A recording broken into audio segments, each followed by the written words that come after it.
ഇവര് പറയുന്നത് ഈ കർശനമായ നിയന്ത്രണം, ഐസൊലേഷൻ, ഈ പറഞ്ഞ പോലെ ഇവര് വെക്കുന്നതിന് കാരണം ഈ ലോകത്തിന് അനുരൂപരാകരുതെന്നാണ് പറയുന്നത്.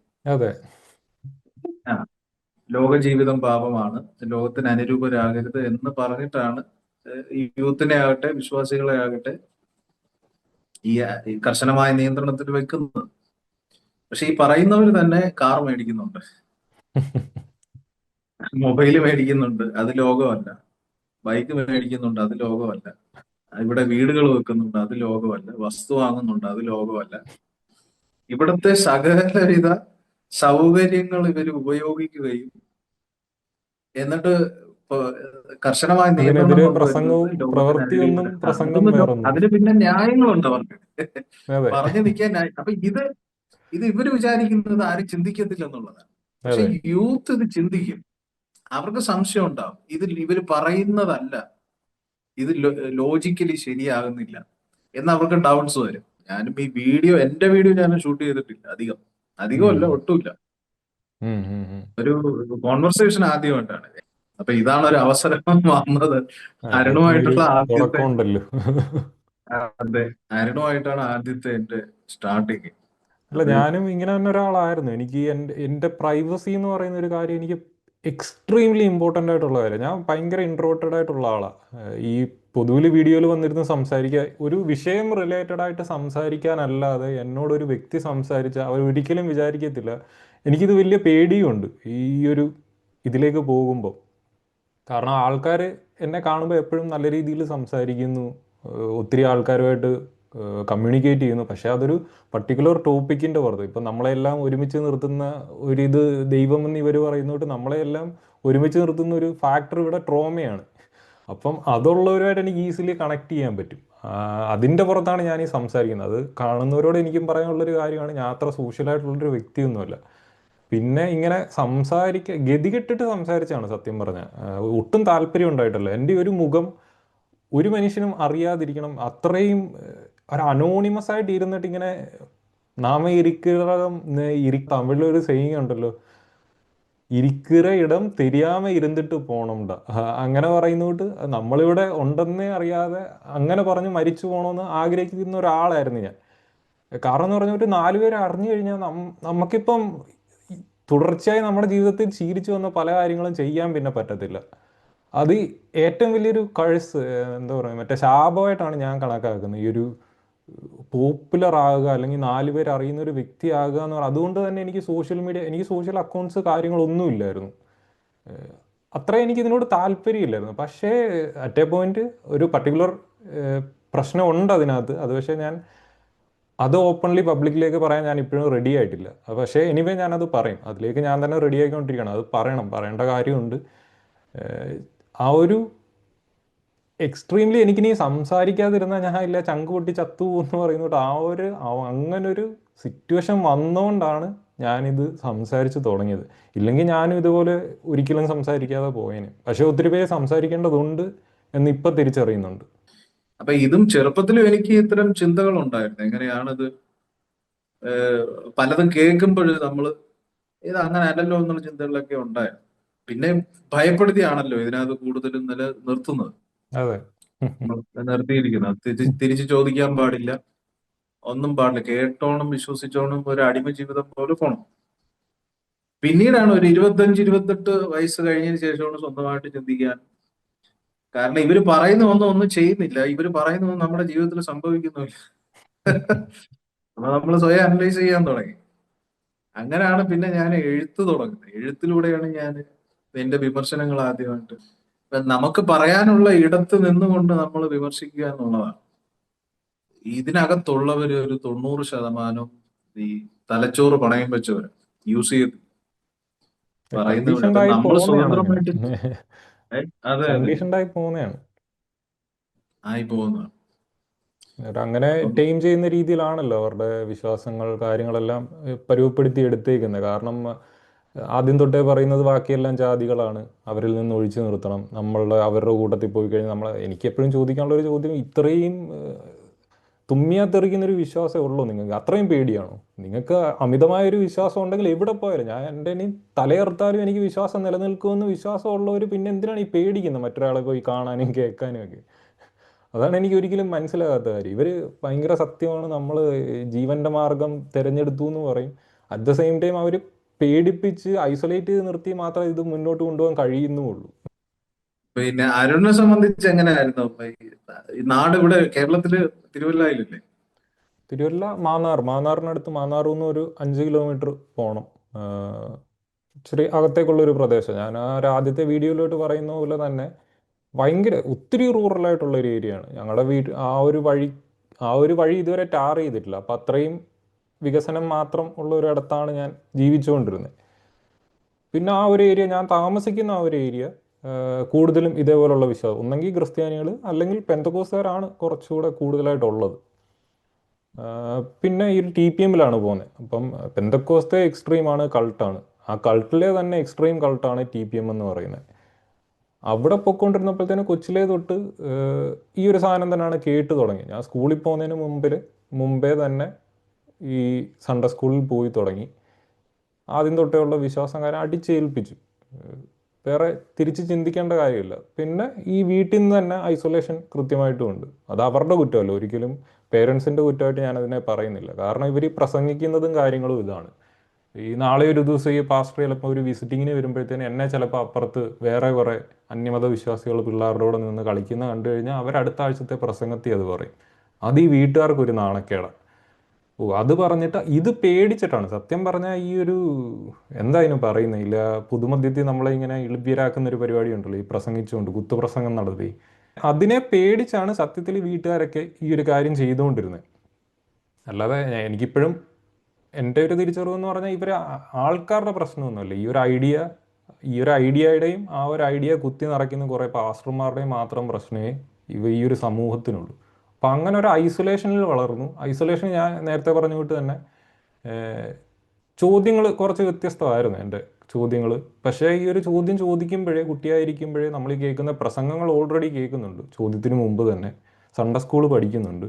അതിന് അപ്പുറവും നമുക്കൊരു ചോദ്യം വന്നു കഴിഞ്ഞാൽ അവർ പറയുന്നത് ഇതുപോലെ ദൈവത്തെ ചോദ്യം ചെയ്യാൻ പാടില്ല, അത് പാപമാണ്, നിങ്ങളെ നരകത്തിലിട്ട് പുരുകി. ഇതൊക്കെ കേൾക്കുമ്പോഴത്തേന് നമുക്ക് വല്ലാത്ത പേടിയാവും. നമ്മൾ നോക്കുമ്പോഴത്തേന് ചുറ്റും നിൽക്കുന്ന ആൾക്കാർ, എൻ്റെ അപ്പൻ അമ്മ സഹോദരങ്ങൾ, അല്ലെങ്കിൽ അവരുടെ അപ്പൻ്റെ അമ്മയുടെയും സഹോദരങ്ങൾ, പിന്നെ നമുക്ക് ചുറ്റുമുള്ള വ്യക്തികൾ, നമ്മൾ കൂട്ടുകൂടാൻ ഇവർ സമ്മതിക്കുന്ന വ്യക്തികൾ, എല്ലാ ഇതിൽ വിശ്വസിക്കുന്നവർ. എനിക്ക് മാത്രമേ തിരിച്ചൊരു സംശയമുള്ളൂ. അപ്പോൾ എനിക്ക് എന്നോട് തന്നെ ഇനി ഞാനായിരിക്കും ചിലപ്പോൾ കുറ്റം. എൻ്റെ പാപി ആയതുകൊണ്ടായിരിക്കും എനിക്ക് ഇങ്ങനെയുള്ള തോട്ടുകൾ വരുന്നത്. കാരണം അപ്പം നമ്മളെ തന്നെ ഇങ്ങനെ കുറ്റപ്പെടുത്താൻ തുടങ്ങി, നമ്മളത് ഓപ്പൺലി സംസാരിക്കാതെയാവും. കാരണം നമുക്ക് മാത്രം കുറ്റം, ബാക്കി ആർക്കും പ്രശ്നമില്ല. പിന്നെ എന്തിനാ ഞാനത് സംസാരിക്കുന്നത്? സംസാരിച്ചാൽ അവർ മനസ്സിലാവും ഞാൻ പാപിയാണ്, ദൂഷ്യമാണെന്നൊരു കാര്യം മനസ്സിലാവും. അതുകൊണ്ട് അത് പേടിച്ചിട്ട് നമ്മുടെ ഉള്ളിൽ തന്നെ ഒതുക്കുന്ന ഒരവസ്ഥ. എനിക്ക് തോന്നുന്നു ആ ഒരു രീതിയിലാണ് ഇൻട്രോവേർട്ടായി പോകുന്നതും ചിലരുണ്ടല്ലോ. ചിലപ്പം ബേസിക്കലി അങ്ങനെ ആയിരിക്കത്തില്ല, സാഹചര്യം കൊണ്ട്. ഇപ്പം എനിക്ക് എന്നെ തന്നെ എക്സ്പ്രസ് ചെയ്യാൻ പറ്റുന്നില്ല. എക്സ്പ്രസ് ചെയ്താൽ തന്നെ അത് മനസ്സിലാക്കാൻ പറ്റുന്ന ഒരു സമൂഹത്തിൻ്റെ ഇടയ്ക്ക് അത് എക്സ്പ്രസ് ചെയ്താൽ എന്നെ വട്ടൻ എന്ന് പറയുന്ന ഒരു സ്ഥിതിയാവും. അപ്പോൾ നമ്മൾ ആരോടും പറയാതെ വിങ്ങിപ്പൊട്ടി, ഈ ശരിക്കും പറഞ്ഞാൽ എൻ്റെ ഒരു ചെറുപ്പത്തിലെ ഒരു കൂട്ടെന്ന് പറഞ്ഞാൽ ഞാനും എൻ്റെ ചിന്തകളുമാണ്. നമ്മളിപ്പം പല ബേസിക് കാര്യങ്ങളും, സോഷ്യലൈസിങ് സ്കില്ലില്ല. അതേപോലെ വളരെ ബേസിക്കായിട്ട് ഒരു വ്യക്തിയോട് എങ്ങനെ സംസാരിക്കണം, എങ്ങനെ പെരുമാറണം, ഒരു ചോദ്യം ചോദിച്ചാൽ എങ്ങനെ അതിന് ഉത്തരം പറയണം. ഈ നമ്മളിപ്പം ഒരു കാര്യം ഇൻഡയറക്റ്റ് ആയിട്ട് ചിലർ പറയുമല്ലോ, ഒരു ദുവർത്തമാനം അങ്ങനെ എന്താ പറയത്തില്ല, ഇൻഡയറക്റ്റ് ആയിട്ട് അങ്ങനെയൊക്കെ സംസാരിച്ചാൽ എനിക്കൊരു കാര്യത്തിനെ ലിറ്ററലിയേ മനസ്സിലാവത്തുള്ളൂ. കാരണം ആൾക്കാരോട് ഇങ്ങനെ പല ആളുകളോട് സംസാരിച്ച് ഇടപഴകി എനിക്ക് ശീലമില്ല. അതുകൊണ്ട് ഒരു വല്ലാത്തൊരു ജീവിതമായിരുന്നു സത്യം പറഞ്ഞാൽ. ഇപ്പം ആലോചിക്കുമ്പോൾ എനിക്കതിൻ്റെ എല്ലാം ഒരു സോഴ്സ് കാണാൻ പറ്റുന്നുണ്ട്. അപ്പോൾ അങ്ങനെ ജീവിച്ച് അങ്ങനെ ഒരു കുട്ടിക്കാലമായിരുന്നു. പേടിയിലും ഓരോ നിമിഷവും പേടി. പ്രത്യേകിച്ച് നമുക്കിങ്ങനെയുള്ള ചിന്തകൾ വരുമ്പോൾ, ഈ ചിന്തകൾ പാടില്ലാത്തതാണെന്ന് കേട്ടിട്ട് ഓരോ നിമിഷവും പേടിയിൽ ജീവിച്ചുകൊണ്ടിരുന്നൊരു സമയമായിരുന്നു. അപ്പം അങ്ങനെയായിരുന്നു എൻ്റെ ഒരു കുട്ടിക്കാലം ബേസിക്കലി. അത് കഴിഞ്ഞിട്ടാണ് പിന്നെ അപ്പം ഈ ഏത് കാലഘട്ടം വരെ റിലീജിയസ് ഫെയ്ത്ത് ആയിട്ട് ബന്ധപ്പെട്ട് പോയത്? മീൻസ് പെന്റക്കോസ്റ്റൽ ബിലീവ്സിലായിരുന്നല്ലോ, TPM-ലായിരുന്നു. അതെ.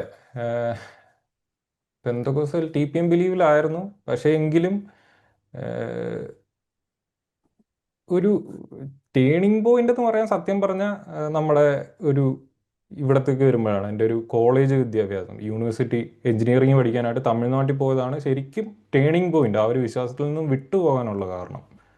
പക്ഷേ ചെറിയ രീതിയിൽ ഇതിൽ നിന്നൊക്കെ വിട്ടുപോയതെന്ന് പറഞ്ഞു കഴിഞ്ഞാൽ നമ്മളിപ്പോൾ ഒരു ആ ഒരു ടീനേജ് പ്രായമാകുമ്പോഴത്തേന് നമുക്ക് പല കാര്യങ്ങളും ചെയ്യണം. ഇപ്പോൾ ഒരു തുണി പോലും എനിക്ക് എടുത്തു തന്നിരുന്നത് ലൈറ്റ് കളർ തുണി, ഒരു ഡാർക്ക് കളർ തുണി എടുക്കാനോ അങ്ങനെ പോലും എല്ലാത്തിലും. ഒരു മുടി വെട്ടാൻ പറ്റത്തില്ല, മുടി വരുന്ന ഇപ്പം ഞാൻ ഇങ്ങനെയൊക്കെ വെട്ടുന്നത് ഇവിടെ വന്ന് ഇത്ര പൈസ കൊടുക്കണം, അത് 2000-2500 രൂപയാണ് മുടി വെട്ടാനായിട്ട് നമ്മൾ കൊടുക്കേണ്ടത്. അതുകൊണ്ട് നമ്മൾ പറ്റ വെട്ടിക്കളയും. അതുകൊണ്ടാണ് ഇങ്ങനെ ഇരിക്കുന്നത്. പക്ഷേ നേരത്തെ എന്ന് പറഞ്ഞാൽ നമ്മുടെ ഒരു ചെറുപ്പത്തിൽ അറിയാമല്ലോ, സിനിമയിലൊക്കെ അവിടെ ഇവിടെയും പോസ്റ്റർ കാണുന്നതും ഒക്കെ വെച്ചിട്ട് നമ്മൾ അതേപോലെ വെട്ടണം, കുറച്ച് കൂടുതലായിട്ട് വെക്കണം, സൈഡ് നല്ലതായിട്ട് എടുത്ത് ആ ഒരു പല സ്റ്റൈലുകൾ. അപ്പോൾ അതേപോലെയൊക്കെ വെട്ടുന്നതാണ് നമുക്ക് താല്പര്യം. പക്ഷേ ഇങ്ങനെ അങ്ങോട്ട് വെട്ടിയിട്ട് അവിടെ ചെന്ന് കഴിഞ്ഞാൽ അടുത്ത ഞായറാഴ്ച കേൾക്കാം അതിൻ്റെ പ്രസംഗം. അത് പിന്നെയും വീട്ടുകാർക്ക് പ്രശ്നം. അതുകൊണ്ട് വീട്ടുകാർക്ക് പേടി, സത്യം പറഞ്ഞാൽ ഈ വീട്ടുകാരെല്ലാം പേടിച്ചാണ് ജീവിക്കുന്നത്. ഈ അടുത്ത ഞായറാഴ്ച പള്ള് കേൾക്കുമോ എന്ന പേടിയുടെ പുറത്താണ് ഇവർ ഒരാഴ്ച ജീവിച്ച് തീർക്കുന്നത്. അപ്പോൾ അങ്ങനെ നമ്മുടെ സ്വന്തം ഇഷ്ടം കാര്യങ്ങളൊന്നും എക്സ്പ്രസ് ചെയ്യാനൊരു വേദിയില്ല. പിന്നെ എനിക്ക് സാധാരണ ജീവിതത്തിൽ നിന്ന് കുറച്ചുകൂടെ വ്യത്യാസം വന്നൊരു +1 +2 ഒക്കെ എത്തിയപ്പോഴായിരുന്നു.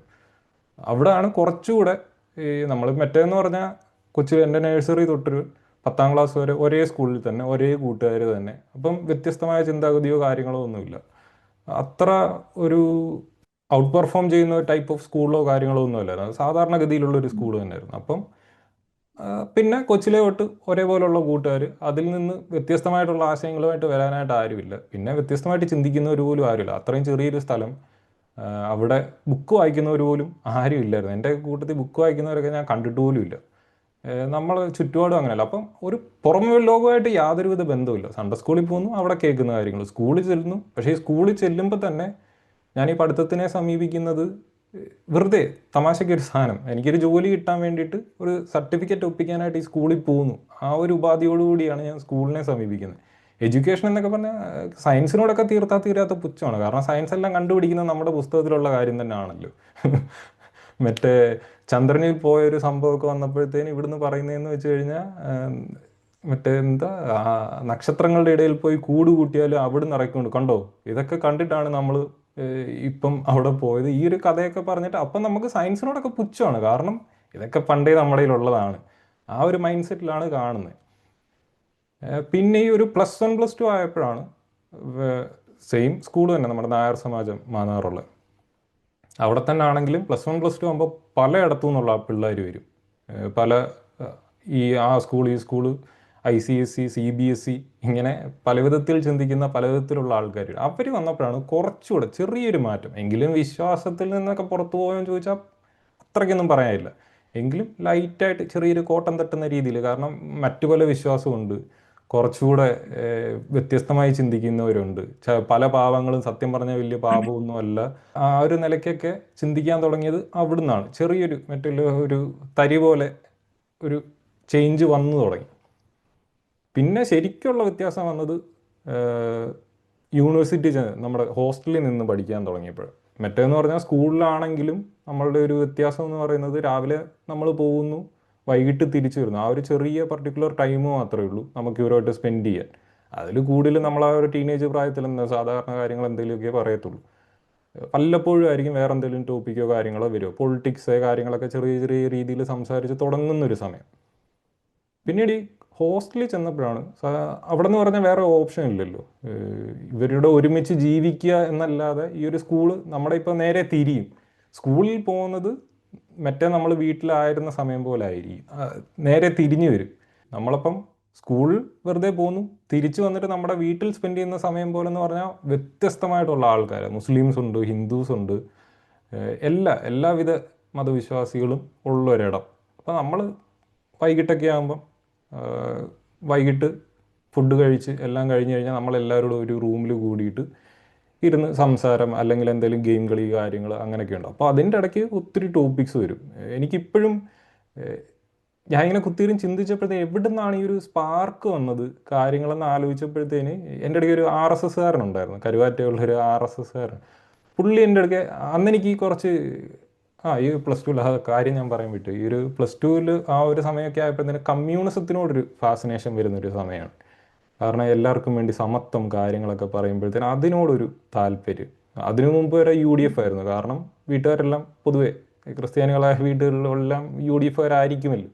അപ്പം അതിൻ്റെ കൂടെ തന്നെ ആ ഒരു കമ്മ്യൂണിസത്തിനോടൊരു ഫാസിനേഷൻ വരുന്നു. തിളയ്ക്കുന്ന സമയമല്ലേ, ചോര തിളയ്ക്കുന്ന സമയം. അപ്പം ഈ ഒരു സമത്വം കാര്യങ്ങൾ അതിനോടൊക്കെ ചെറിയൊരു ഏഹ്, അനുഭാവം വന്നിട്ട് ആ ഒരു ലൈനിലേക്ക് പോകുന്നു. അന്നേരവും മാർക്സിസം എന്താണ് ഇതെന്താണ് അതൊന്നും അറിയത്തില്ല. കമ്മ്യൂണിസം അത്ര അറിയത്തുള്ളൂ.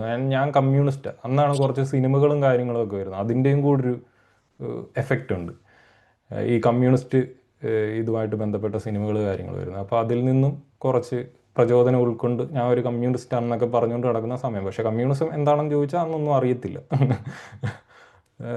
ഞാൻ ഇവിടെ എത്തിയ ശേഷമാണ് ഈ ഒരു RSSകാരൻ എന്തോ എങ്ങനെയോ ഒരു ടോപ്പിക്കിൻ്റെ പുറത്താന്ന് വെച്ചാൽ നീ മാർക്സിസ്റ്റ് ആണോ എന്ന് ചോദിച്ചു. ഞാൻ ഇപ്പോൾ മാർക്സിസ്റ്റ്, ഞാൻ പറയാം ശരി അതെ ഞാൻ മാർക്സിസ്റ്റ് ആണെന്ന് പറഞ്ഞു. പക്ഷേ സംഭവം എന്താണെന്ന് അറിയത്തില്ല. ഞാൻ വെറുതെ അങ്ങ് തട്ടി വിട്ടു മാർക്സിസ്റ്റ് ആണെന്ന് പറഞ്ഞു. അവിടെ ഇവിടെയൊക്കെ കേട്ടിട്ടുണ്ട് CPIM മാർക്സിസ്റ്റ്, ഞാൻ മാർക്സിസ്റ്റ് ആണെന്ന് പറഞ്ഞു. അതിന് ശേഷമാണ് സത്യം പറയാം, അന്ന് പിന്നെ ഈ ജിയോ കാര്യങ്ങളൊക്കെ പോപ്പുലറായി, ഇൻ്റർനെറ്റൊക്കെ നമുക്ക് ആവശ്യത്തിന് പോലെ ഉപയോഗിക്കാം. അന്നേരം പിന്നെ ഇവനോട് പറഞ്ഞു കഴിഞ്ഞല്ലോ, ഇനിയിപ്പോൾ അതെന്താണ് നാളെ ഒരു മറുചോദ്യം വന്നു കഴിഞ്ഞാൽ ഉത്തരം കൊടുക്കണ്ടേ. അങ്ങനെ ഞാൻ പോയിട്ട് മാർക്സിസം എന്താണ് കാര്യങ്ങളെന്നൊക്കെ ഇങ്ങനെ നോക്കി തുടങ്ങി. അവിടെ നിന്നാണ് പയ്യെ പയ്യെ സത്യം പറഞ്ഞാൽ ആ ഒരു ചോദ്യത്തിൽ നിന്നാണെന്ന് തോന്നുന്നു ഒരു മാറ്റം ഉണ്ടായത്. അവിടുന്ന് മാർക്സിസം എന്താണെന്ന് നോക്കുന്നു. മാർക്സിസം എന്താണെന്ന് നോക്കാൻ യൂട്യൂബിൽ നോക്കുമ്പോഴത്തേന് കുറേ പേരുടെ വീഡിയോ കാണുന്നു. ആ വീഡിയോയിൽ നിന്ന് അടുത്ത റെക്കമെൻഡേഷൻ വരുന്നു. പിന്നെ അങ്ങനെ അങ്ങനെ എയ്ത്തീസം എന്നൊരു ഐഡിയ കാര്യങ്ങൾ ഇങ്ങനെ എടുക്കാൻ തുടങ്ങി. എനിക്ക് ആദ്യം സത്യം പറഞ്ഞാൽ ആ ഒരു ടൈമിലും ഞാൻ വിശ്വാസിയാണ്. പക്ഷേ എൻ്റെ ഒരു തുടക്കം എന്ന് പറയുന്നത് വിമർശിച്ചുകൊണ്ടായിരുന്നു. വിമർശിച്ചുകൊണ്ടെന്ന് പറഞ്ഞാൽ വിമർശിക്കുന്നവരെ തിരിച്ച് അവരെ ഉത്തരം മുട്ടിക്കാൻ പോയിട്ടാണ് സത്യം പറഞ്ഞാൽ ഞാനിപ്പോൾ നിരീശ്വരവാദിയായി പോയത്. നമ്മളവിടെ ചെന്നിട്ട് നിങ്ങൾ ഈ പറയുന്ന കൂട്ടൊന്നുമില്ല, നമ്മൾ സ്നേഹത്തിൻ്റെ ആൾക്കാരാണ്, അത് കണ്ടില്ലേ ഇത് കണ്ടില്ലേ, ഇയ്യോബിൻ്റെ പുസ്തകത്തിൽ മറ്റേ ഭൂമി വട്ടത്തിലാണെന്ന് അന്നേ എഴുതി വെച്ചിട്ടുണ്ട്. അന്നേരത്തേന് അവരെടുത്തിട്ട് വരും മറ്റേ 4 കോണിലും ദൂതന്മാർ നിന്നിട്ട് സ്റ്റാർപ്പ വലിച്ചു പിടിച്ചേക്കുന്നത്. അപ്പം 4 സർക്കിളിന് ഇവിടെ 4 കോണും അല്ല, ഈ സ്പിയറിന് ഇവിടെ 4 കോണ് വരുന്നു. ഇതൊക്കെ നമ്മൾ ഓരോന്ന് ഇട്ട് കൊടുക്കുന്നു, ഇവരവിടെ നിന്ന് ഡീബങ്ക് ചെയ്ത് വിടുന്നു. ഒട്ടും സഹിക്കാൻ പറ്റുന്നില്ല. ഇനി സത്യത്തിൽ ഇത് ഉടായിപ്പാണോ ആ ഒരു രീതിയിലൊക്കെ വരുന്നു. അപ്പോൾ വിമർശിക്കുന്നവരെ വായടപ്പിക്കാൻ ചെന്നിട്ട് അവസാനം ഈ ഒരു ഗതിയിലായതാണ് സത്യം പറഞ്ഞ. അതെ, ആക്ച്വലി അവരുടെ ചോദ്യങ്ങൾക്കൊന്നും മറുപടിയില്ല. ഈ പെന്റക്കോസ് എന്ന് പറയുന്ന സിസ്റ്റത്തിന്റെ പ്രശ്നങ്ങളാണ് ഈ യുവാക്കളെ വളരെയധികം ഫ്രസ്ട്രേഷനിലോട്ട് പോകാനുള്ള കാരണം. അതുപോലെ ഇതിൽ നിന്ന് പുറത്തു പോകുന്നതിന് കാരണം അതാണ്. അത് ഇവര് ഇത് നേരെയാക്കത്തുമില്ല. ഇപ്പൊ ഉദാഹരണം പറഞ്ഞ ഇപ്പോ 90s ജനറേഷൻ കഴിഞ്ഞ് ഇപ്പൊ ജെൻസിയാണ്. അതെ ഈ ജനറേഷന്റെ യുഗത്തിൽ പോലും ഇവര് 60s-ലെയും 70s-ലെയും സിസ്റ്റത്തിലാണ് പോകുന്നത്. സിസ്റ്റം അപ്ഡേഷൻ ഇല്ല. ഇവരുടെ പ്രസംഗങ്ങളാകട്ടെ പഴയ ശൈലിയിലുള്ള പ്രസംഗങ്ങൾ, തോട്ട്സുകൾ, ചിന്തകളാകട്ടെ പുതിയ പഠനങ്ങളില്ല.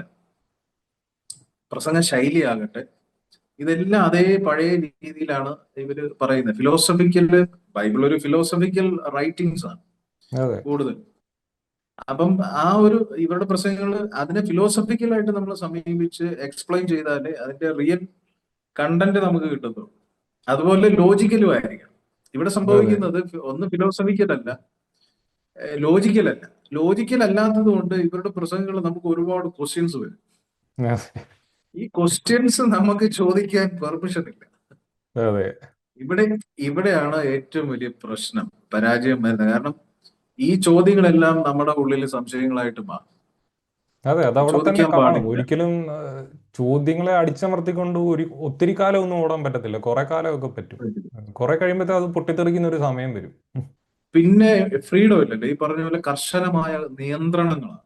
അതെ കർശനമായ നിയന്ത്രണങ്ങളാണ്. അത് വ്യക്തി എല്ലാ സ്വാതന്ത്ര്യം എന്ന് കാര്യവും. പറഞ്ഞൊരു സാധനമേ ഇല്ല. വ്യക്തി സ്വാതന്ത്ര്യത്തിന് ഒരുപാട് തടസ്സങ്ങളുണ്ട്. വസ്ത്രമാകട്ടെ, യാത്രകൾ പോലും അത് എന്നെ ഭയങ്കരമായിട്ട് ചിന്തിപ്പിച്ചു. അത് ശരിയാണ്. സന്തോഷ് ജോർജ് കുളങ്ങര എന്ന് പറയുന്ന അദ്ദേഹം അദ്ദേഹത്തിന്റെ ഒരു പ്രസംഗത്തിൽ അദ്ദേഹം പറയുന്നുണ്ട്, യാത്രകൾ പോലും പാപമാണെന്ന് കരുതിയിരുന്ന കാലത്ത് അതെ. അദ്ദേഹം യാത്രകൾ ചെയ്തു തുടങ്ങിയെന്ന് അദ്ദേഹം പ്രസംഗിക്കുന്നുണ്ട്. അപ്പം ഒരു കാലഘട്ടത്തിൽ യാത്രകൾ പോലും പാപമാണ് എന്ന് ചിന്തിച്ചിരുന്ന ഒരു കാലഘട്ടമുണ്ട്. അതുപോലെ തന്നെ ഈ ലിറ്ററേച്ചർ, സാഹിത്യ വായനയില്ല, മറ്റ് പബ്ലിക് റീഡിങ്സ് ഇല്ല, അതിന് ബൈബിള് പെർമിഷൻ മാത്രം. ഇല്ല. ഓൺലി ഈ ബൈബിൾ അല്ലെങ്കിൽ ബൈബിൾ ഓറിയന്റഡ് ആയ ബുക്സുകൾ അതെ. അല്ലാതെ മറ്റൊരു പുറം വായന ഇവർക്ക് ഇല്ല. പുറത്തുള്ള പുസ്തകങ്ങളെ കുറിച്ച് അതിനുള്ള പെർമിഷൻ ഇല്ല കുട്ടികൾക്ക്. മറ്റ് സോഷ്യൽ ആക്ടിവിറ്റീസ് സ്കൂളുകളിൽ, ഈ കലോത്സവങ്ങളിൽ അല്ലെങ്കിൽ നമ്മുടെ കഴിവുകൾ പ്രകടിപ്പിക്കാനുള്ള അവസരങ്ങളില്ല. അങ്ങനെ ഇല്ല, എല്ലാം അതും ഞാൻ അതിനെക്കുറിച്ച് സംസാരിക്കണമെന്ന് പറഞ്ഞിരിക്കുവായിരുന്നു. ഒരു വ്യക്തിയുടെ വ്യക്തിത്വത്തിനെ നശിപ്പിക്കുന്ന ഒരു ഐഡിയയാണിത്. കാരണം ഇവർക്ക് പാപമല്ലാത്തതായിട്ട് ഒന്നുമില്ല. സംഗീതം പാപം, ഈ ഒരു മൂവി കാണുന്നത് പാപം, സ്പോർട്സിന് പോയാൽ അത് പാപം. സ്പോർട്സിനൊക്കെ പോകുമ്പോഴത്തേന് എൻ്റെ ഒരു സൺഡേ സ്കൂൾ ടീച്ചറൊക്കെ പറയുന്നത് ഇപ്പോഴും എനിക്ക് നല്ല ഓർമ്മയുണ്ട്. ഞാൻ മറ്റേ യേശു പറയുന്നത്, ഞാൻ കളിക്കാരുടെ കൂട്ടത്തിൽ ഇരുന്ന് ആനന്ദിച്ചിട്ടില്ല, അങ്ങനെ കുറേ വാക്യമൊക്കെ പറഞ്ഞിട്ട്, അപ്പം നിങ്ങളും അവിടെ ഇവിടെയും പോയി കളിക്കാനും ചിരിക്കാനും ഒന്നും പോലും. അപ്പം ബേസിക്കലി ഈ കാര്യങ്ങളൊക്കെ ഒന്ന് ആലോചിച്ച് നോക്കിക്കഴിഞ്ഞാൽ ആർട്സുമായിട്ട് റിലേറ്റ് ചെയ്തിട്ടുള്ളതെല്ലാം പാപമാണ്. വരയ്ക്കുന്നതോ പാടുന്നതോ ഒരു സിനിമ കാണുന്നതോ, പിന്നെ സ്പോർട്സ് വരുമ്പോഴത്തേനും അതും ഇങ്ങനെ അങ്ങ് അടിച്ചമർത്തുക. ബേസിക്കലി ഈ ഒരു ഇവരുടെ റിയാലിറ്റി എന്ന് പറഞ്ഞാൽ ഇവർ കാണുന്നത് ഒരു ദൈവവും ദൈവവിശ്വാസവും മാത്രമാണ്. അതിന് പുറത്തുള്ളതെല്ലാം അങ്ങ് പാവം. ഈ പാവങ്ങളെന്ന് പറയുന്ന സാധനങ്ങൾ ഒരു മനുഷ്യന് ഒരു ഹോബി അല്ലെങ്കിൽ അയാൾക്ക് മറ്റു രീതിയിൽ സന്തോഷം തരുന്ന കാര്യങ്ങളായിരിക്കും ഇതെല്ലാം. ഇപ്പോൾ ഒരു പാട്ട് കേൾക്കാൻ നമുക്ക് സന്തോഷം തരുന്നൊരു സാധനമാണ്. എല്ലാം നമ്മുടെ ഒരു ഇതിനെ എന്താ പറയുന്നത്, കെമിക്കൽസിനെ ഇത് ചെയ്യുന്നതനുസരിച്ച് ഡോപ്പമിൻ അത് ഇത് അതെ അതെ ഇതിനെയെല്ലാം സ്റ്റിമുലേറ്റ് ചെയ്യുന്നതനുസരിച്ചാണല്ലോ നമുക്ക് ഓരോ ഫീലിങ്സും കാര്യങ്ങളും വരുന്നത്. അപ്പം അതിനെ എല്ലാം പാപമാക്കി വെച്ചിട്ട് ഇവർക്ക് ആകെ നല്ലത്, ശരിയായിട്ടുള്ള കാര്യം ചെയ്യാൻ അനുവാദമുള്ളൊരു കാര്യം എന്ന് പറഞ്ഞാൽ പ്രാർത്ഥിക്കുക, ദൈവത്തെ വിളിക്കുക, പാട്ട് പാടുക, കൈയടിക്കുക, ആത്മാവിലാകുക. ഇത് മാത്രമാണ് സന്തോഷം എന്ന് പറഞ്ഞാൽ, ഇത് മാത്രമാണെന്ന് പറഞ്ഞു പഠിപ്പിച്ച് ഒരു ഡിപ്രസിങ് ലൈഫിനെ ഇവർക്ക് റിയാലിറ്റി ആക്കിയിട്ട് വെച്ചു കൊടുത്തിട്ട് ഇങ്ങോട്ട് കണക്ട് ചെയ്താൽ മാത്രമേ നിങ്ങൾക്ക് സന്തോഷം വരുന്നുള്ളൂ. ആ ഒരു സമയത്ത് എനിക്കൊക്കെ ഇപ്പോൾ പറ്റിയൊരു പ്രശ്നമാണ് ഇതെല്ലാം. ഞാൻ പറഞ്ഞ വിട്ട് എൻ്റെ ഒരു പ്രശ്നം പറ്റി അതിലെനിക്ക് സംസാരിക്കേണ്ടതുകൊണ്ട് ഞാൻ ഇപ്പോഴും റെഡി ആയിട്ടില്ല. അതുകൊണ്ട് എനിക്ക് പല കാര്യങ്ങളും പറയാൻ പറ്റത്തില്ല. പക്ഷെ ഒരു വ്യക്തിത്വം നശിപ്പിച്ചിട്ട് ഒരാൾക്ക് എന്താണോ ഇഷ്ടം, ഒരു പോയിന്റ് എത്തുമ്പോഴത്തേനും അവർ തന്നെ ഒരുമാതിരി വല്ലാത്ത രീതിയിൽ നിൽക്കും. എനിക്കെന്താ ഇഷ്ടം, സത്യത്തിൽ ഞാനാരാ, ഒരു ഐഡന്റിറ്റി ക്രൈസിസ്, ഞാൻ ഈ കാണിക്കുന്നതാണോ ഞാൻ, അതോ എൻ്റെ ഉള്ളിലിരിക്കുന്ന ചിന്തയാണോ യഥാർത്ഥത്തിൽ ഞാൻ, അതോ ഞാൻ പുറത്ത് അഭിനയിക്കുന്ന, വല്ലാത്തൊരു മാനസികാവസ്ഥയിലേക്ക് ഒരു വ്യക്തിയെ കൊണ്ട് തള്ളിയിടും. എൻ്റെയൊക്കെ ഒരു ചെറുപ്പകാലം എന്ന് പറഞ്ഞു കഴിഞ്ഞാൽ ഈ ഒരു 22 വയസ്സ് വരെയൊക്കെ ആ ഒരു കോളേജിൽ നിന്ന് പഠിച്ചിറങ്ങിയ ശേഷം ഞാൻ ആ ഒരു വിശ്വാസി അല്ലാതായിട്ടാണ് കോളേജിൽ നിന്ന് തിരിച്ച് ഞാൻ വീട്ടിൽ വരുന്നത്. പക്ഷെ ആ ഒരു എത്തി നിൽക്കുന്ന സമയത്ത് ഞാൻ അത്രയും നാൾ ഞാൻ വിചാരിച്ചിരുന്ന ഈ റിയാലിറ്റി, ദൈവമാണ് റിയാലിറ്റി. ഞാൻ പലയിടത്തും പറഞ്ഞിട്ടുണ്ട്, ഞാൻ ഈ ജീവിക്കുന്നത് വെറുതെ, ഈ ലോകത്ത് ജീവിക്കുന്ന ഒരു എക്സ്പെരിമെന്റ് നടത്തി സ്വർഗത്തിലോട്ട് പോവുമോ ഇല്ലയോ എന്ന് ഒരു റിസൾട്ടിലേക്ക് എത്താനാണ്. അപ്പം ഇത് വെറുതെ ഒരു ആവശ്യമില്ലാത്ത കാര്യമായിട്ടാണ് ഞാൻ കാണുന്നത്. പക്ഷേ ഞാൻ തിരിച്ചറിയുന്ന ഒരു പോയിന്റ് ഉണ്ട്. ഈ ഒരു 22 24 വയസ്സാകുമ്പോൾ ഞാൻ തിരിച്ചറിഞ്ഞു, ഇതല്ല റിയാലിറ്റി. ലോകം എന്ന് പറയുന്ന വലിയൊരു സാധനമാണ്. നമ്മൾ ഈ പഠിച്ചതൊക്കെ വളരെ അത്യാവശ്യമുള്ള കാര്യമാണ്. നമ്മൾ കാലഘട്ടങ്ങൾ കൊണ്ട് ആർജിച്ചെടുത്ത അറിവാണ്. അതിനെയെല്ലാം പുച്ഛിച്ച് തള്ളിയിട്ട് അതെല്ലാം ഉടായിപ്പാണെന്ന് വിചാരിച്ചിട്ട് ആ ഒരു പോയിന്റിൽ എത്തി നിൽക്കുമ്പോഴത്തേന് ഞാനിതെല്ലാം നഷ്ടമാക്കി. എനിക്ക് എൻ്റെ ഇഷ്ടങ്ങളെ എക്സ്പ്ലോർ ചെയ്യാനോ എൻ്റെ എൻ്റെ എൻ്റെ ഒരു ഇഷ്ടം കണ്ടെത്തുക എന്നൊരു കാര്യമുണ്ടല്ലോ. നമ്മൾ ആ ഒരു പ്രായത്തിന് ശേഷം നമ്മൾ ചെയ്യേണ്ടത് നമ്മളെ ഇഷ്ടപ്പെടുന്ന കാര്യം ചെയ്തായിരിക്കണം മുന്നോട്ട് പോകേണ്ടത്. പക്ഷെ ആ ഒരു ഇഷ്ടം എന്താണെന്നോ ഞാൻ ആരാണെന്നോ പോലും അറിയാത്ത ഒരു അവസ്ഥയെ കൊണ്ടെത്തിക്കും ഇത്. പിന്നെ ഞാൻ ഒരു കാര്യം പറയാം, പല വിശ്വാസികളും ഇത് കേൾക്കുമ്പോൾ പറയും എനിക്കൊന്നും പ്രശ്നമില്ലോ. അവരെ സംബന്ധിച്ചിടത്തോളം അവർ ഈ ഒരു സ്ലേവ് ലൈഫുമായിട്ട് അത് യൂസ് ടു ആയി കഴിഞ്ഞു. അവർക്ക് ഈ ഒരു റിയാലിറ്റി ഇതും തമ്മിൽ വ്യത്യാസം തിരിച്ചറിഞ്ഞില്ല. പക്ഷെ ഒത്തിരി ഞാൻ ഈ പറഞ്ഞ കൊണ്ട് തന്നെ ഒത്തിരി കുട്ടികളല്ല, ഒരു യുവാക്കൾ എന്നെ വിളിക്കുന്നുണ്ട്. ഒരു 20-നും അല്ലെങ്കിൽ 18 വിട്ട് ഒരു 10-30 വയസ്സിനോ 30-ന് മേളിലുള്ളവരും വിളിക്കുന്നുണ്ട്. പക്ഷെ ഞാൻ മെയിൻലി എപ്പോഴും സംസാരിക്കുന്ന ഈ യുവാക്കളെ കുറിച്ചാണ്. കാരണം അവരാണ് നമ്മുടെ നാളത്തെ ഒരു പ്രോമിസ് എന്നുള്ളത്.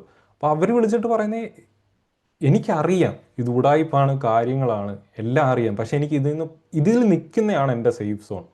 അതുകൊണ്ട് ഞാൻ ഇതിനകത്ത് അങ്ങ് നിൽക്കുക. ഇതിനകത്ത് നിന്ന് കഴിഞ്ഞാൽ എനിക്കെതിരെ ആരും തിരിയത്തില്ല. അതുകൊണ്ട് ഇതിനകത്ത് അങ്ങ് നിന്ന് പോവുക. അപ്പോൾ അത്രയും ഒരു വ്യക്തിയെ നശിപ്പിക്കുന്ന ഒരു ഐഡിയയാണ്. ഈ ഒരു തിരിച്ചറിവിൽ നിന്നാണ് ഞാൻ പൊട്ടിത്തെറിച്ച് ഇങ്ങനെ അവസാനം പ്രതികരിക്കേണ്ടി വന്നത്. അല്ല, ഇപ്പൊ ഇതിനകത്ത് മറ്റൊരു പ്രശ്നം എന്ന് പറഞ്ഞാൽ ഇപ്പൊ അരുണ് നേരത്തെ സംസാരിച്ച വിഷയം തന്നെ ഈ കുട്ടികൾ, കുട്ടികളാകട്ടെ, ടീനേജ് ആകട്ടെ, യൂത്ത്സ് ആകട്ടെ, ഇവര് ഇൻട്രോവേർട്സ് ആണോ എക്സ്ട്രോ ആണോ എന്ന് ഈ പാസ്റ്റേഴ്സിന് അറിയില്ല. അതെ. ഇവർക്ക് അറിയില്ല. രണ്ട് കുട്ടികളുടെ മാനസിക പ്രശ്നങ്ങൾ, ഇവരുടെ ഫ്രസ്ട്രേഷൻ, സ്ട്രെസ്, ഇവരനുഭവിക്കുന്ന ഉത്കണ്ഠകൾ, ഇതെന്ത് ബേസ് ചെയ്തിട്ടുള്ളതാണെന്നൊന്നും ഇവർക്കില്ല. ഇവർക്ക് ഒറ്റ കാര്യമുണ്ട്, എല്ലാം പൈശാചിക പോരാട്ടമാണ്. എല്ലാം പൈശാചികം. അതുകൊണ്ട് അതുകൊണ്ട് 3 ദിവസം ഉപവാസ പ്രാർത്ഥന വയ്ക്കുക. അപ്പൊ ഇൻട്രോവേർട്സ് ആയ കുട്ടികൾ കൂടുതലും ഒതുങ്ങിയിരിക്കും. അതെ. അവരാരും മിണ്ടത്തില്ല, ഗ്ലൂമിയാണ് അവര് ആക്ടിവിറ്റീസിലൊന്നും നടത്തില്ല.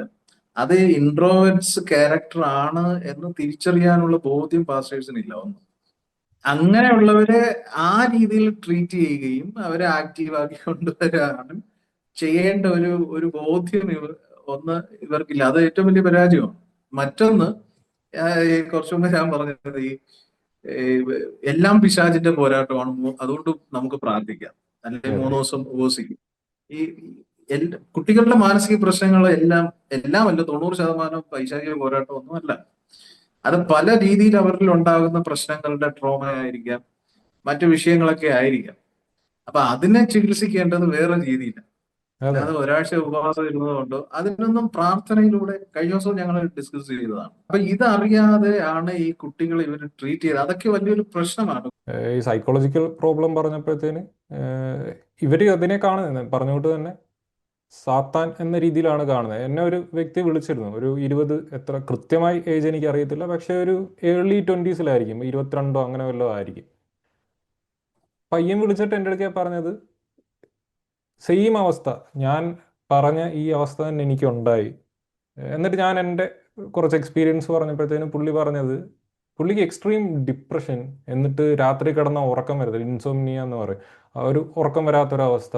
ഈ ഈ കാര്യങ്ങളെല്ലാം തിരിച്ചറിഞ്ഞു ഇത് സത്യത്തിൽ വലിയ സംഭവമൊന്നുമല്ല, ഉടായിപ്പാണ്, പക്ഷെ ഇതിനകത്ത് പെട്ടുപോയി എന്നൊരിതൊക്കെ വന്ന് എല്ലാം കൂടെ ആയിട്ട് ഈ ഒരു പ്രായം എത്തുമ്പോഴാണ്, ഞാനതാണ് എപ്പോഴും പറയുന്നത്, ഈ ഒരു പ്രായം എത്തുമ്പോഴാണ് ഈ റിയലൈസേഷൻ വരുന്നത്. അന്നേരത്തേന് അവർ മനസ്സിലാവും ഞാൻ ഒത്തിരി കാര്യങ്ങൾ നഷ്ടപ്പെടുത്തി, ഈ ഒരു വിശ്വാസം കാരണം എനിക്ക് നേടാമായിരുന്ന പല കാര്യങ്ങളും നഷ്ടപ്പെടുത്തി. ആ ഒരു റിയലൈസേഷൻ വരുമ്പോഴത്തേന് ഇവർക്ക് പിന്നെ ഇങ്ങനൊരു ഫീലിങ്ങിലേക്ക് പോകും. ഈ കാര്യം ഈ പയ്യൻ വീട്ടുകാരുടെ അടുക്കെ സംസാരിച്ചു. വീട്ടുകാർ കൊടുക്കുന്ന ഉത്തരം, ചെറുക്കൻ ചെന്നിട്ട് പറഞ്ഞത് എനിക്കൊരു ഡോക്ടറിനെ കാണണം, എനിക്ക് സംസാരിക്കണം, എനിക്ക് പറ്റുന്നില്ല. നമ്മൾ ആ ഒരു പോയിന്റ് എത്തിയാൽ അല്ല ഇങ്ങനെയുള്ള കാര്യങ്ങൾ തുറന്ന് സംസാരിക്കാറുള്ളൂ അടുത്തൊരു വ്യക്തിയോട്. ആ സംസാരിച്ചപ്പോഴത്തേന് വീട്ടുകാർ പറയുന്നത് ഇത് ഒരു പ്രശ്നവുമില്ല, ഇത് സാത്താനാ, നീ പാസ്റ്ററിൻ്റെ അടുക്കൽ ചെന്നിട്ട് കൈവച്ച് പ്രാർത്ഥിച്ചാൽ മതി. 3-4 പ്രാവശ്യം തുടർച്ചയായിട്ട് ഇത് വീണ്ടും വീണ്ടും പറഞ്ഞു. അവസാനം നിവൃത്തി കെട്ടിട്ട് വീട്ടുകാരറിയാതെ ഈ പയ്യൻ പോയി കണ്ട് അങ്ങനെയാണ് ഓക്കെ ആയത്. പുള്ളി എൻ്റെ അടുക്കൽ പറഞ്ഞു എനിക്ക് എനിക്ക് സേഫായിട്ട് തോന്നുന്നു ഇതിനകത്ത് നിന്ന് പുറത്ത് പോയി കഴിഞ്ഞാൽ എന്നെ ഇവർ നശിപ്പിക്കും. ആ ഒരു പേടി കാരണം ഞാൻ ഇതിനകത്ത് അങ്ങ് നിന്ന് പോവുക. പ്രത്യേകിച്ച് വേറൊരു വ്യത്യാസമുണ്ട്, എൻ്റെ ഏജും അവരുമായിട്ട് ഒരിക്കലും കമ്പയർ ചെയ്യാൻ പറ്റത്തില്ല. ഇനിയും വരുന്നൊരു ഇതിൽ നിന്ന് പുറത്തു പോകുന്ന ആൾക്കാരുടെ തോത് വലിയ രീതിയിൽ വർദ്ധിക്കും. കാരണം എന്ന് പറഞ്ഞാൽ എൻ്റെ ഒരു പ്രായത്തിൽ ഞാൻ ഇപ്പോൾ പറഞ്ഞു വിട്ട് തന്നെ ബുക്ക് വായിക്കുന്നവരില്ല, അപ്പോൾ പുറം ലോകമായിട്ടുള്ള മറ്റുള്ള ഐഡിയാസുമായിട്ടുള്ള യാതൊരു ഐഡിയ ഇല്ല. എനിക്ക് അന്ന് ഓപ്ഷൻ ഇല്ലായിരുന്നു. പക്ഷേ ഇപ്പോൾ എന്ന് പറഞ്ഞാൽ മെൻ്റൽ ഹെൽത്ത് എന്താണ്, ഇപ്പം പണ്ടൊക്കെ എനിക്ക് ഇങ്ങനെ എന്തെങ്കിലും ഫീൽ ചെയ്യുന്നു എന്ന് പറഞ്ഞാൽ അവർ സാത്താനാന്ന് പറഞ്ഞാൽ ഞാനും ഇത് വിശ്വസിക്കും. പക്ഷേ ഇപ്പോൾ എന്ന് പറഞ്ഞാൽ ഫോൺ എടുത്ത് വെച്ച് ഇപ്പോൾ ചാറ്റ് ജി പി ടിയോട് നമ്മളിപ്പോൾ എന്ത് വന്നാലും നേരത്തെ ഗൂഗിളിനോട് ചോദിച്ചുകൊണ്ടിരുന്നതിന് പകരം ചാറ്റ് ജി പി ടിയോട് ചോദിക്കും, I M feeling this way, what can it be എന്ന് ചോദിച്ചു കഴിഞ്ഞാൽ അത് കൃത്യമായിട്ടൊരു ഉത്തരം കൊടുക്കും. അല്ലെങ്കിൽ തന്നെ യൂട്യൂബിലോ അവിടെയോ ഇവിടെ മെൻ്റൽ ഹെൽത്തിനെ കുറിച്ചൊക്കെ നല്ല രീതിയിൽ സംസാരിക്കുന്നുണ്ട്. അവരത് കണ്ടിട്ട് ഓരോ പ്രശ്നങ്ങൾ വരുമ്പോൾ അവർ ഇതുമായിട്ട് കണക്റ്റഡ് ആവും. ഓക്കെ, എനിക്കിതാണ് പ്രശ്നം, അല്ലാതെ സാത്താനും ഭൂതവും പ്രേതവും ഒന്നുമല്ല. അത് മനസ്സിലായി കഴിയുമ്പോഴത്തേന് ഇവരിത് വിട്ടുപോകുന്ന തോത് വലിയ രീതിയിൽ വർദ്ധിക്കും. ഇന്നത്തെ പിള്ളേരെന്ന് പറഞ്ഞാൽ ഐസൊലേറ്റഡ് ചെയ്ത കുറച്ച് സ്പ്രിങ് ടോയ്സ് അല്ല, ഇവർ പിരികൊടുത്ത് അതിനനുസരിച്ച് പോകുന്നത്. ഇവർ വലിയ രീതിയിൽ ഇൻഫർമേഷനെ ഗ്യാദർ ചെയ്യുന്നുണ്ട്. അപ്പോൾ ഒരു കാലത്ത് ഈ സാധനം നിന്ന് പോകത്തില്ല. നിന്ന് പോകണമെന്നുണ്ടെങ്കിൽ അവർ ഇത് മാറ്റണം. ഇതിന് മാറ്റം വരുത്താൻ ഇവർക്ക് പറ്റത്തില്ല. മാറ്റം വരുത്തി കഴിഞ്ഞാൽ ഇവർ യാഥാർത്ഥ്യമെന്ന് ഇത്രയും നാൾ കൊട്ടിഘോഷിച്ചുകൊണ്ടിരുന്ന ആ ഒരു ചീട്ടുകൊട്ടാരം വീണ് ഉടഞ്ഞു പോകും. അതുകൊണ്ട് ഇവർ മാറ്റത്തുമില്ല. ഇവരുടെ പതനം ഇവർ തന്നെ ഉണ്ടാക്കും. അത്രേ എനിക്ക് പറയാനുള്ളൂ. പക്ഷേ ഈ ഒരു മെൻ്റൽ ഹെൽത്ത് എനിക്ക് ഒത്തിരി സംസാരിക്കണം എന്ന് വിചാരിച്ചാണ്. പക്ഷെ അതൊരു ചോദ്യം വന്നത് എത്രയും നന്നായി. കാരണം ഇതിൽ നിൽക്കുന്ന ഒത്തിരി പിള്ളേർ ഈ ഒരു സിറ്റുവേഷനിലൂടെ കടന്നു പോകുന്നുണ്ട്. ഇതിൽ നിൽക്കുന്ന മാതാപിതാക്കൾക്ക് ഇതിനെക്കുറിച്ച് യാതൊരുവിധ ഐഡിയ ഇല്ല. ഈ പാസ്റ്റർമാർക്കും യാതൊരുവിധ ഐഡിയ ഇല്ല. അപ്പം ആ ഒരു കാര്യം കുറെ കൂടെ ഒക്കെ സംസാരിക്കണം എന്ന് ഞാൻ വിചാരിക്കുന്നുണ്ട്. അതെ. അല്ല, ഇത്തരം വിഷയങ്ങൾ ആരും ചർച്ച ചെയ്യാറില്ല. ഇല്ല ഇല്ല ഞാൻ ഇല്ല. കണ്ടിടത്തോളം ഈ പെന്റക്കോസ്റ്റൽ സിസ്റ്റത്തിനകത്ത് ഇവിടെ ഉള്ളത് ഏറ്റവും പ്രധാനപ്പെട്ടത് പ്രസംഗവും ആരാധന, ഇത് രണ്ടും മാത്രമേ ഉള്ളൂ. ഉള്ളൂ. ഒരു ചോദ്യം ചോദിക്കാനുള്ള സെഷൻസ് ഉണ്ടോ? ഞാൻ ആ, ഇതുവരെ കണ്ടിട്ടില്ല. ഈ കുട്ടികളെ പിന്നെ ഇവര് നിർബന്ധിക്കുന്ന പള്ളി പോടാ, പള്ളി പോയില്ലെങ്കിൽ പോയില്ലേടാ ചോദിക്കുന്നത്. ബൈബിള് വായന, പ്രാർത്ഥന, അത് കഴിഞ്ഞാൽ പിന്നെ ഉള്ളത് സ്വർഗം, സ്വർഗവും നരകം, ഇത് മാത്രമേ ഇവർക്കുള്ളൂ. ഇവര് കുട്ടികളെ ശീലിപ്പിക്കുന്നു. കുട്ടികളുടെ പ്രശ്നങ്ങൾ എന്താണെന്ന് ഇവിടെ ചർച്ചയില്ല. നമ്മൾ നേരത്തെ പറഞ്ഞ പോലത്തെ വിഷയങ്ങൾ ഒന്നും ഇവിടെ ഇവരുടെ കരിയർ, ഏറ്റവും പ്രധാനപ്പെട്ട ഒരു വിഷയമുണ്ട്, കരിയർ. അതെ. കരിയർ നഷ്ടപ്പെടുന്നുണ്ട്. അതുപോലെ തന്നെ ഫ്യൂച്ചർ. ഒന്നുമില്ലാതായി പോകുന്ന ഒരു അവസ്ഥയിലേക്ക് വന്ന് നിൽക്കുക ഒത്തിരി ആളുകൾ, ഒത്തിരി ആളുകൾ. അതെ, അതുകൊണ്ടൊക്കെ ഇവര് യൂത്ത് പലപ്പോഴും മടുക്കുകയാണ് ഇതിനകത്ത്. എനിക്ക് തോന്നുന്നു ഈ അരുണിനെ സംബന്ധിച്ച് ഈ പറഞ്ഞ സിസ്റ്റം കുറച്ചുകൂടെ അല്ല, കാലത്തിനൊത്ത അപ്ഡേഷനും നമുക്ക് നിൽക്കാൻ പറ്റിയ സൗകര്യവും ഈ പറഞ്ഞ ഐസൊലേഷൻ ഒന്നും ഇല്ലായിരുന്നെങ്കിൽ ഒരുപക്ഷെ അരുൺ ഇവിടെ ഉണ്ടാകുമായിരുന്നു എന്നെനിക്ക് തോന്നുന്നു. അതെ, എനിക്ക് എൻ്റെ ജീവിതത്തിൽ കയറി ഇടപെടാത്തിടത്തോളം കാലം മേ ബി പറയാൻ പറ്റത്തില്ല. നമ്മൾക്ക് പുറത്തുനിന്ന് വരുന്ന ഇൻഫ്ലുവൻസിനെ നമ്മളെങ്ങനെ അനലൈസ് ചെയ്യുന്ന ആ രീതിയിലിരിക്കും നമ്മളുടെ ഓരോ വിശ്വാസവും കാര്യങ്ങളും കടന്നു പോകുന്നത്. പക്ഷെ എനിക്ക് തോന്നുന്നില്ല ഇങ്ങനെയുള്ള വിശ്വാസങ്ങൾക്ക് ഇനിയത്തെ കാലത്ത് നിലനിൽക്കുക. കാരണം നമ്മൾ പണ്ട് തൊട്ടേ നോക്കിയാൽ മനസ്സിലാകുന്നൊരു കാര്യമുണ്ട്. സർവൈവലിനനുസരിച്ചാണ് ഓരോരുത്തരും ദൈവവിശ്വാസത്തിനെ രൂപപ്പെടുത്തി കൊണ്ടുവന്നിരുന്നത്. പണ്ടൊരു കാലത്ത് ദൈവവിശ്വാസം നോക്കുമ്പോഴത്തേന് ഇടിമിന്നലിനെയും മഴയെയും സൂര്യനുമൊക്കെ ആയിരുന്നു ദൈവങ്ങൾ. കാരണം അവർക്കന്ന് അതിനെ കൺട്രോൾ ചെയ്യാൻ പറ്റുന്നില്ല. അവരന്നേരം അതിനെ എന്നാൽ പ്രാർത്ഥിച്ച് നമ്മുടെ വശത്താക്കി എടുക്കാം, ആ രീതിയിൽ അവരോട് പ്രാർത്ഥിക്കും. പിന്നീട് നമ്മൾ അതിനെക്കുറിച്ച് കൂടുതൽ ഒബ്സർവ് ചെയ്യുന്നു, പഠിക്കുന്നു. അതിനനുസരിച്ച് നമുക്ക് പ്രെഡിക്റ്റ് ചെയ്യാൻ പറ്റും. നമ്മൾ സീസൺസിനെ കുറിച്ച് പഠിച്ചു, കലണ്ടർ ഉണ്ടാക്കി. അപ്പോൾ കുറച്ചുകൂടെ പ്രെഡിക്റ്റബിൾ ആയി തുടങ്ങി. അന്നേരത്തേന് പയ്യെ ഒരു പേഴ്സണൽ ഗോഡ്, അതിനനുസരിച്ച് മറ്റേ ഒരു കൂട്ടമായിട്ട് താമസിച്ച പല കൂട്ടങ്ങൾ ഒരുമിച്ച് താമസിക്കാൻ തുടങ്ങിയപ്പോഴത്തേന് പിന്നീടുള്ള പ്രശ്നം ഈ സൊസൈറ്റിയൽ സാധനം. സൊസൈറ്റിയൽ സാധനത്തിനെ അടിച്ചമർത്താൻ വേണ്ടിയിട്ടാണ് പിന്നെ ഈ പേഴ്സണൽ ഗോഡ് കാര്യങ്ങളൊക്കെ പിന്നീട് തലയെടുത്ത് വന്നത്. നമ്മളിപ്പം എനിക്ക് തോന്നി ഈ ഒരു പേഴ്സണൽ ഗോഡിൻ്റെയൊക്കെ ഒരു അന്ത്യത്തിലേക്ക് എത്തിക്കൊണ്ടിരിക്കുകയാണ്. ഇനിയിപ്പം ടെക്നോളജിക്കൽ ഗോഡോ അല്ലെങ്കിൽ ഈ ന്യൂ ഏജ് എന്നൊക്കെ പറയുന്ന കാര്യങ്ങളൊക്കെ ഇവിടെ പോപ്പുലറാണ്. കാരണം സൊസൈറ്റി ഒരു നല്ല നിലയിലേക്ക് എത്തിക്കഴിഞ്ഞാൽ അതിൻ്റെ അടുത്ത ലെവലിലേക്ക് പോകണം. അപ്പോൾ അതിനനുസരിച്ച് അവരുടെ ദൈവവിശ്വാസത്തിനും ചിന്തകളിലും മാറ്റം വരും. ഇപ്പോൾ പേഴ്സണൽ ഗോഡിനെയൊക്കെ വിട്ടിട്ട് ഇവരിപ്പോൾ എനർജി, ഫ്രീക്വൻസി എന്നൊക്കെ പറഞ്ഞു പോകുന്നുണ്ട്. അതും നമുക്ക് ഫ്രീക്വൻസി, എനർജിയെ കുറിച്ചൊക്കെ കുറെ കൂടെ അറിവ് ഇപ്പം അത് പരിമിതമായത് കൊണ്ടാണ് നമ്മളിപ്പോൾ അതിൽ പിടിച്ചു നിൽക്കുന്നത്. കാരണം അവിടെ നമുക്ക് ഒരു ഗ്രേ ഏരിയയാണ്, അതിനെക്കുറിച്ച് അധികം അറിയത്തില്ല. എന്നാൽ പിന്നെ ദൈവം ഒന്ന് പേരിട്ട് നിർത്തിയേക്കാം. നാളെ നമ്മൾ അതിൻ്റെ അറിവ് ആർജിക്കും. അന്നേരത്തേന് അടുത്ത സാധനം വരും. അന്ന് എന്താണോ അറിയാത്തത് അതിനെ നമ്മൾ അന്നേരം ദൈവമാക്കും. അതിങ്ങനെ തുടർച്ചയായി പൊയ്ക്കൊണ്ടേയിരിക്കും. ദൈവങ്ങൾ മാറിക്കൊണ്ടേയിരിക്കും, രൂപങ്ങളും മാറിക്കൊണ്ടേയിരിക്കും. അതിൻ്റെ പേരിൽ അടിയുണ്ടാക്കി ജീവിതങ്ങൾ നശിപ്പിക്കുന്നതാണ് ഇല്ലാതാക്കേണ്ടത്. ഇപ്പം ലിബറലായിട്ട് നിന്നാൽ യാതൊരുവിധ പ്രശ്നവുമില്ല. ഇവിടത്തെയൊക്കെ സ്വീഡിഷ് ചർച്ച് ഞാൻ പോയിട്ടുണ്ട്. ഞാൻ ഇവിടെ ക്രിസ്മസിന്, കാരണം ഇത് എങ്ങനെയാണ് ഈ സാധനം വർക്ക് ചെയ്യുന്നതെന്ന് അറിയണമല്ലോ. പ്രൊട്ടസ്റ്റൻ്റ് ആണ് സ്വീഡിഷ് ചർച്ച് എന്ന് പറഞ്ഞാൽ, പ്രൊട്ടസ്റ്റൻ്റ് ചർച്ചുകളാണ് അവിടെ. പക്ഷെ നമ്മുടെ ഒരു അമേരിക്കയിൽ കാണുന്ന, നാട്ടിൽ കാണുന്ന രീതിയിലല്ല ഇവരുടെ ഒരു ആ ഒരു സാധനം വർക്കാവുന്നത്. അത് നമ്മൾ കുറെ കൂടെ കണ്ടു കഴിഞ്ഞാൽ ഇപ്പോൾ ഓർത്തഡോക്സ് പള്ളിയിൽ പോയാൽ അവിടെയൊക്കെ കാണുന്ന രീതിയിലാണ് ഇവിടുത്തെ അവരുടെ സ്വീഡിഷ് ചർച്ച്. പ്രൊട്ടസ്റ്റൻ്റ് ആണെങ്കിൽ തന്നെ അത് വർക്ക് ചെയ്യുന്ന ആ ഒരു രീതിയിലാണ് അവരുടെ ഈ പ്രാർത്ഥനയും കാര്യങ്ങളും. മറ്റേ പ്രത്യേകിച്ച് കൈകൊട്ടലോ പാട്ടോ അങ്ങനെയൊന്നുമില്ല. പോയിരിക്കുന്നു, എല്ലാം കേൾക്കുന്നു, പുള്ളിയെല്ലാം പറയുന്നു, എന്നിട്ട് നമ്മൾ തിരിച്ചു പോരുന്നു. പക്ഷെ അവർ തന്നെ നമ്മുടെ ഈ LGBT കാര്യങ്ങൾ അതിനെല്ലാം സപ്പോർട്ട് ചെയ്യുന്നവരാണ്. ഈ പരസ്യമായിട്ട് ആ ഒരു ചർച്ച് തന്നെ മാപ്പ് ചോദിച്ചു. പണ്ട് എങ്ങനെ ഇവിടെ ക്രിസ്ത്യാനികൾ വന്ന് കയറി ഇവിടുത്തെ ആൾക്കാരെ എല്ലാം തല്ലിക്കൊന്നിട്ട് ക്രിസ്ത്യാനിയാക്കിയതിന് പരസ്യമായിട്ട് അവർ വന്ന് മാപ്പ് ചോദിച്ചു. ഏറ്റവും എനിക്ക് ഇൻട്രസ്റ്റിംഗ് ആയിട്ട് തോന്നിയത്, ഞാൻ ഇവിടുത്തെ ഒരു മ്യൂസിയത്തിൽ പോയിരുന്നു. ഈ യു എസിലേക്ക് പണ്ട് പലായനം ചെയ്യുന്ന ഒരു ഇതുണ്ടായിരുന്നല്ലോ, ഇവിടെയുള്ള തണുപ്പ് കൂടി ഭക്ഷണമൊന്നും ഇല്ലാതെ ഇവിടുന്ന് എല്ലാവരും യു എസിലേക്ക് പോയി. പിന്നീട് അവിടുന്ന് ആൾക്കാർ തിരിച്ചു വരാൻ തുടങ്ങി. തിരിച്ചു വരാൻ തുടങ്ങിയതിനെ ഏഹ്, അതിന് ഇവിടുത്തെ ബിഷപ്പ് പറഞ്ഞ 3 കാര്യങ്ങൾ കൊണ്ടാണ് സ്വീഡൻ രക്ഷപ്പെട്ടത്, ആൾക്കാരിപ്പോൾ തിരിച്ചു വരുന്നത്. പുള്ളി പറഞ്ഞ 3 കാര്യങ്ങൾ: ഒന്ന് പൊട്ടറ്റോ. പൊട്ടറ്റോ എന്ന് പുള്ളി ഉദ്ദേശിച്ചത് നമ്മുടെ കൃഷിയിൽ വന്നിട്ടുള്ള റെവല്യൂഷൻ കാര്യങ്ങൾ. രണ്ടാമത് വാക്സിൻ, വാക്സിൻ്റെ കണ്ടുപിടുത്തം കാരണങ്ങൾ കൊണ്ടാണ്. മൂന്നാമത് പുള്ളി പറയുന്നത് പീസ്. ഇവർ മറ്റേ യുദ്ധങ്ങളിൽ കാരണങ്ങളിൽ ആരുടെയും അലിയായിട്ടൊന്നുമില്ല, അവരൊരു ആ ഒരു ഇത് ഫോളോ ചെയ്തു പോവാ. ഈ 3 കാരണങ്ങളാണ് അവിടെ ഒരു ബിഷപ്പാണ് പറയുന്നതെന്ന് ആലോചിക്കണം. ഈ ഒരു സ്വീഡിഷ് ചർച്ചിൻ്റെ ബിഷപ്പ് പറഞ്ഞതാണ്, അതിൽ ദൈവം എന്നൊരു വാക്യെ പുള്ളി ഉൾപ്പെടുത്തിയിട്ടില്ല. അപ്പം അങ്ങനെ ചിന്തിക്കുന്നവരാണ് ഇവിടെ. ആ രീതിയിലൊക്കെ നിങ്ങൾക്ക് വേണേ വരാം. ഒരു കമ്മ്യൂണിറ്റി എപ്പോഴും ആവശ്യമാണ്. ഞാനും ഇപ്പോൾ ഒരു കമ്മ്യൂണിറ്റി ഡെവലപ്പ് ചെയ്യാൻ ശ്രമിക്കുന്നതെന്ന് പറഞ്ഞാൽ, ഇതിൽ വിട്ട് കഴിഞ്ഞാൽ പുറത്തു പോകാൻ പറ്റത്തില്ല. മനുഷ്യൻ എന്ന നിലയിൽ നമ്മൾ സോഷ്യലായിട്ട് ഒരു കൂട്ടമായിട്ട് ഇരിക്കുക, അല്ലെങ്കിൽ നമുക്ക് ആരോടെങ്കിലും സംസാരിക്കണം എന്നത് അനിവാര്യമാണ്. പക്ഷേ ആ ഒരു ഇങ്ങനെ ഇത്രയും ലിബറലായി കഴിഞ്ഞാൽ എല്ലാവരും വരിക, ഞായറാഴ്ച ഒരു ദിവസം ആ ഒരു 6 ദിവസം പണിയെടുക്കുന്നു, അല്ല 5 ദിവസം പണിയെടുക്കുന്നു, ഒരു ദിവസം എല്ലാവരും കൂടെ ഒത്തു കാണാനും ഉള്ളൊരു വേദിയായിട്ട് അതിന് ലിബറലായിട്ട് ഇരുന്ന് കഴിഞ്ഞാൽ മേ ബി ആൾക്കാർ ചിലപ്പോൾ ഇനിയും വരുമായിരിക്കും. പക്ഷേ ഇങ്ങനെ കർശനമാക്കി ഒരു മനുഷ്യൻ്റെ ജീവിതത്തിനെ ഇത്രയും അർത്ഥവത്തില്ലാതാക്കുന്ന രീതിയിൽ ഇവർ ഫോളോ ചെയ്യുവാണെങ്കിൽ ആൾക്കാരിനി വിട്ടുപോയിക്കൊണ്ടേയിരിക്കും. ഒരുപാട് ഒരുപാട്. അല്ല, ഇപ്പൊ തന്നെ യൂത്ത് ഫ്രസ്ട്രേറ്റഡ് ആണ്. അത് ഈ ഇവരുടെ ഈ കർശനമായ നിയന്ത്രണം കൊണ്ടും ഇവര് പറയുന്നത്, ഈ കർശനമായ നിയന്ത്രണം, ഐസൊലേഷൻ, ഈ പറഞ്ഞ പോലെ ഇവര് വെക്കുന്നതിന് കാരണം ഈ ലോകത്തിന് അനുരൂപരാകരുതെന്നാണ് പറയുന്നത്. അതെ. ആ, ലോക ജീവിതം പാപമാണ്, ലോകത്തിന് അനുരൂപരാകരുത് എന്ന് പറഞ്ഞിട്ടാണ് ഈ യൂത്തിനെ ആകട്ടെ വിശ്വാസികളെ ആകട്ടെ ഈ കർശനമായ നിയന്ത്രണത്തിൽ വെക്കുന്നത്. പക്ഷെ ഈ പറയുന്നവർ തന്നെ കാർ മേടിക്കുന്നുണ്ട്, മൊബൈല് മേടിക്കുന്നുണ്ട്, അത് ലോകമല്ല.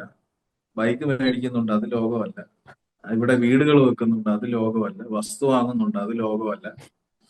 ഇവിടുത്തെ സകലവിധ സൗകര്യങ്ങൾ ഇവർ ഉപയോഗിക്കുകയും എന്നിട്ട് ഇപ്പൊ കർശനമായ നിയന്ത്രണം അതിനെതിരെ കൊണ്ടുവരുന്നത് പ്രസംഗവും ലോകത്തിന് പ്രവൃത്തിയൊന്നും, അനുരൂപത. പ്രസംഗം വേറൊന്നും. അതിന് പിന്നെ ന്യായങ്ങളുണ്ട് അവർക്ക് അതെ. പറഞ്ഞു നിൽക്കാൻ. അപ്പൊ ഇത് ഇവര് വിചാരിക്കുന്നത് ആരും ചിന്തിക്കത്തില്ല എന്നുള്ളതാണ്. പക്ഷെ അതെ. യൂത്ത് ഇത് ചിന്തിക്കും. അവർക്ക് സംശയം ഉണ്ടാവും, ഇതിൽ ഇവർ പറയുന്നതല്ല, ഇത് ലോജിക്കലി ശരിയാകുന്നില്ല എന്ന് അവർക്ക് ഡൗട്ട്സ് വരും. അപ്പം ഈ പക്ഷെ ഇതെല്ലാം ഈ എന്താ പറയാ, ഇവരെ ഡൗട്ട് ക്ലിയർ ചെയ്ത് ഈ രണ്ടും ബാലൻസ് ചെയ്ത് കൊണ്ടുപോയ അങ്ങനെ പോകണമായിരുന്നു. ഉം. ഇപ്പൊ ഇവരെ മാത്രം അടിച്ചേൽപ്പിച്ച് ഒരു അടിമ പോലെ നിയന്ത്രണ വിധേയമാക്കി ഈ പറഞ്ഞ പോലെ ഐസൊലേഷൻ പോലെ ആക്കി കൊണ്ടുപോകാതെ ഈ സംശയങ്ങൾക്കെല്ലാം നിവാരണം ചെയ്ത്, ഈ പലരും സംശയം ചോദിച്ചിട്ട് ഉത്തരം കൊടുക്കാത്തത് കൊണ്ട് പോയവരുണ്ട്. അതെ. അതെ. പല പാസ്റ്റേഴ്സും പറയുന്ന മറുപടി പിന്നെ ഇവര് പേടിപ്പിച്ചാ നടത്തുന്നത്. പാസ്റ്റേഴ്സിനോട് ചോദ്യം ചോദിക്കാൻ പാടില്ല, ഏ ദൈവം ശിക്ഷിക്കും, ഉം. ദൈവം ഉം. ശിക്ഷിക്കും. അതല്ലെങ്കിൽ പറയും ചെന്നിരുന്ന് പ്രാർത്ഥിക്കാൻ പറയും, അല്ലെങ്കിൽ 3 ദിവസം അതെ. ഉപവസിച്ചാൽ മതി, ഉം. ദൈവം സംസാരിക്കും എന്നൊക്കെ പറയും. ഉത്തരം അപ്പം അറിയാത്തപ്പം ഇവൻ അങ്ങനത്തെ കുറച്ചു നാള് ഉത്തരവും കൊടുക്കും. ആ ഇത് കുറച്ചു നാള് പ്രാർത്ഥിക്കും.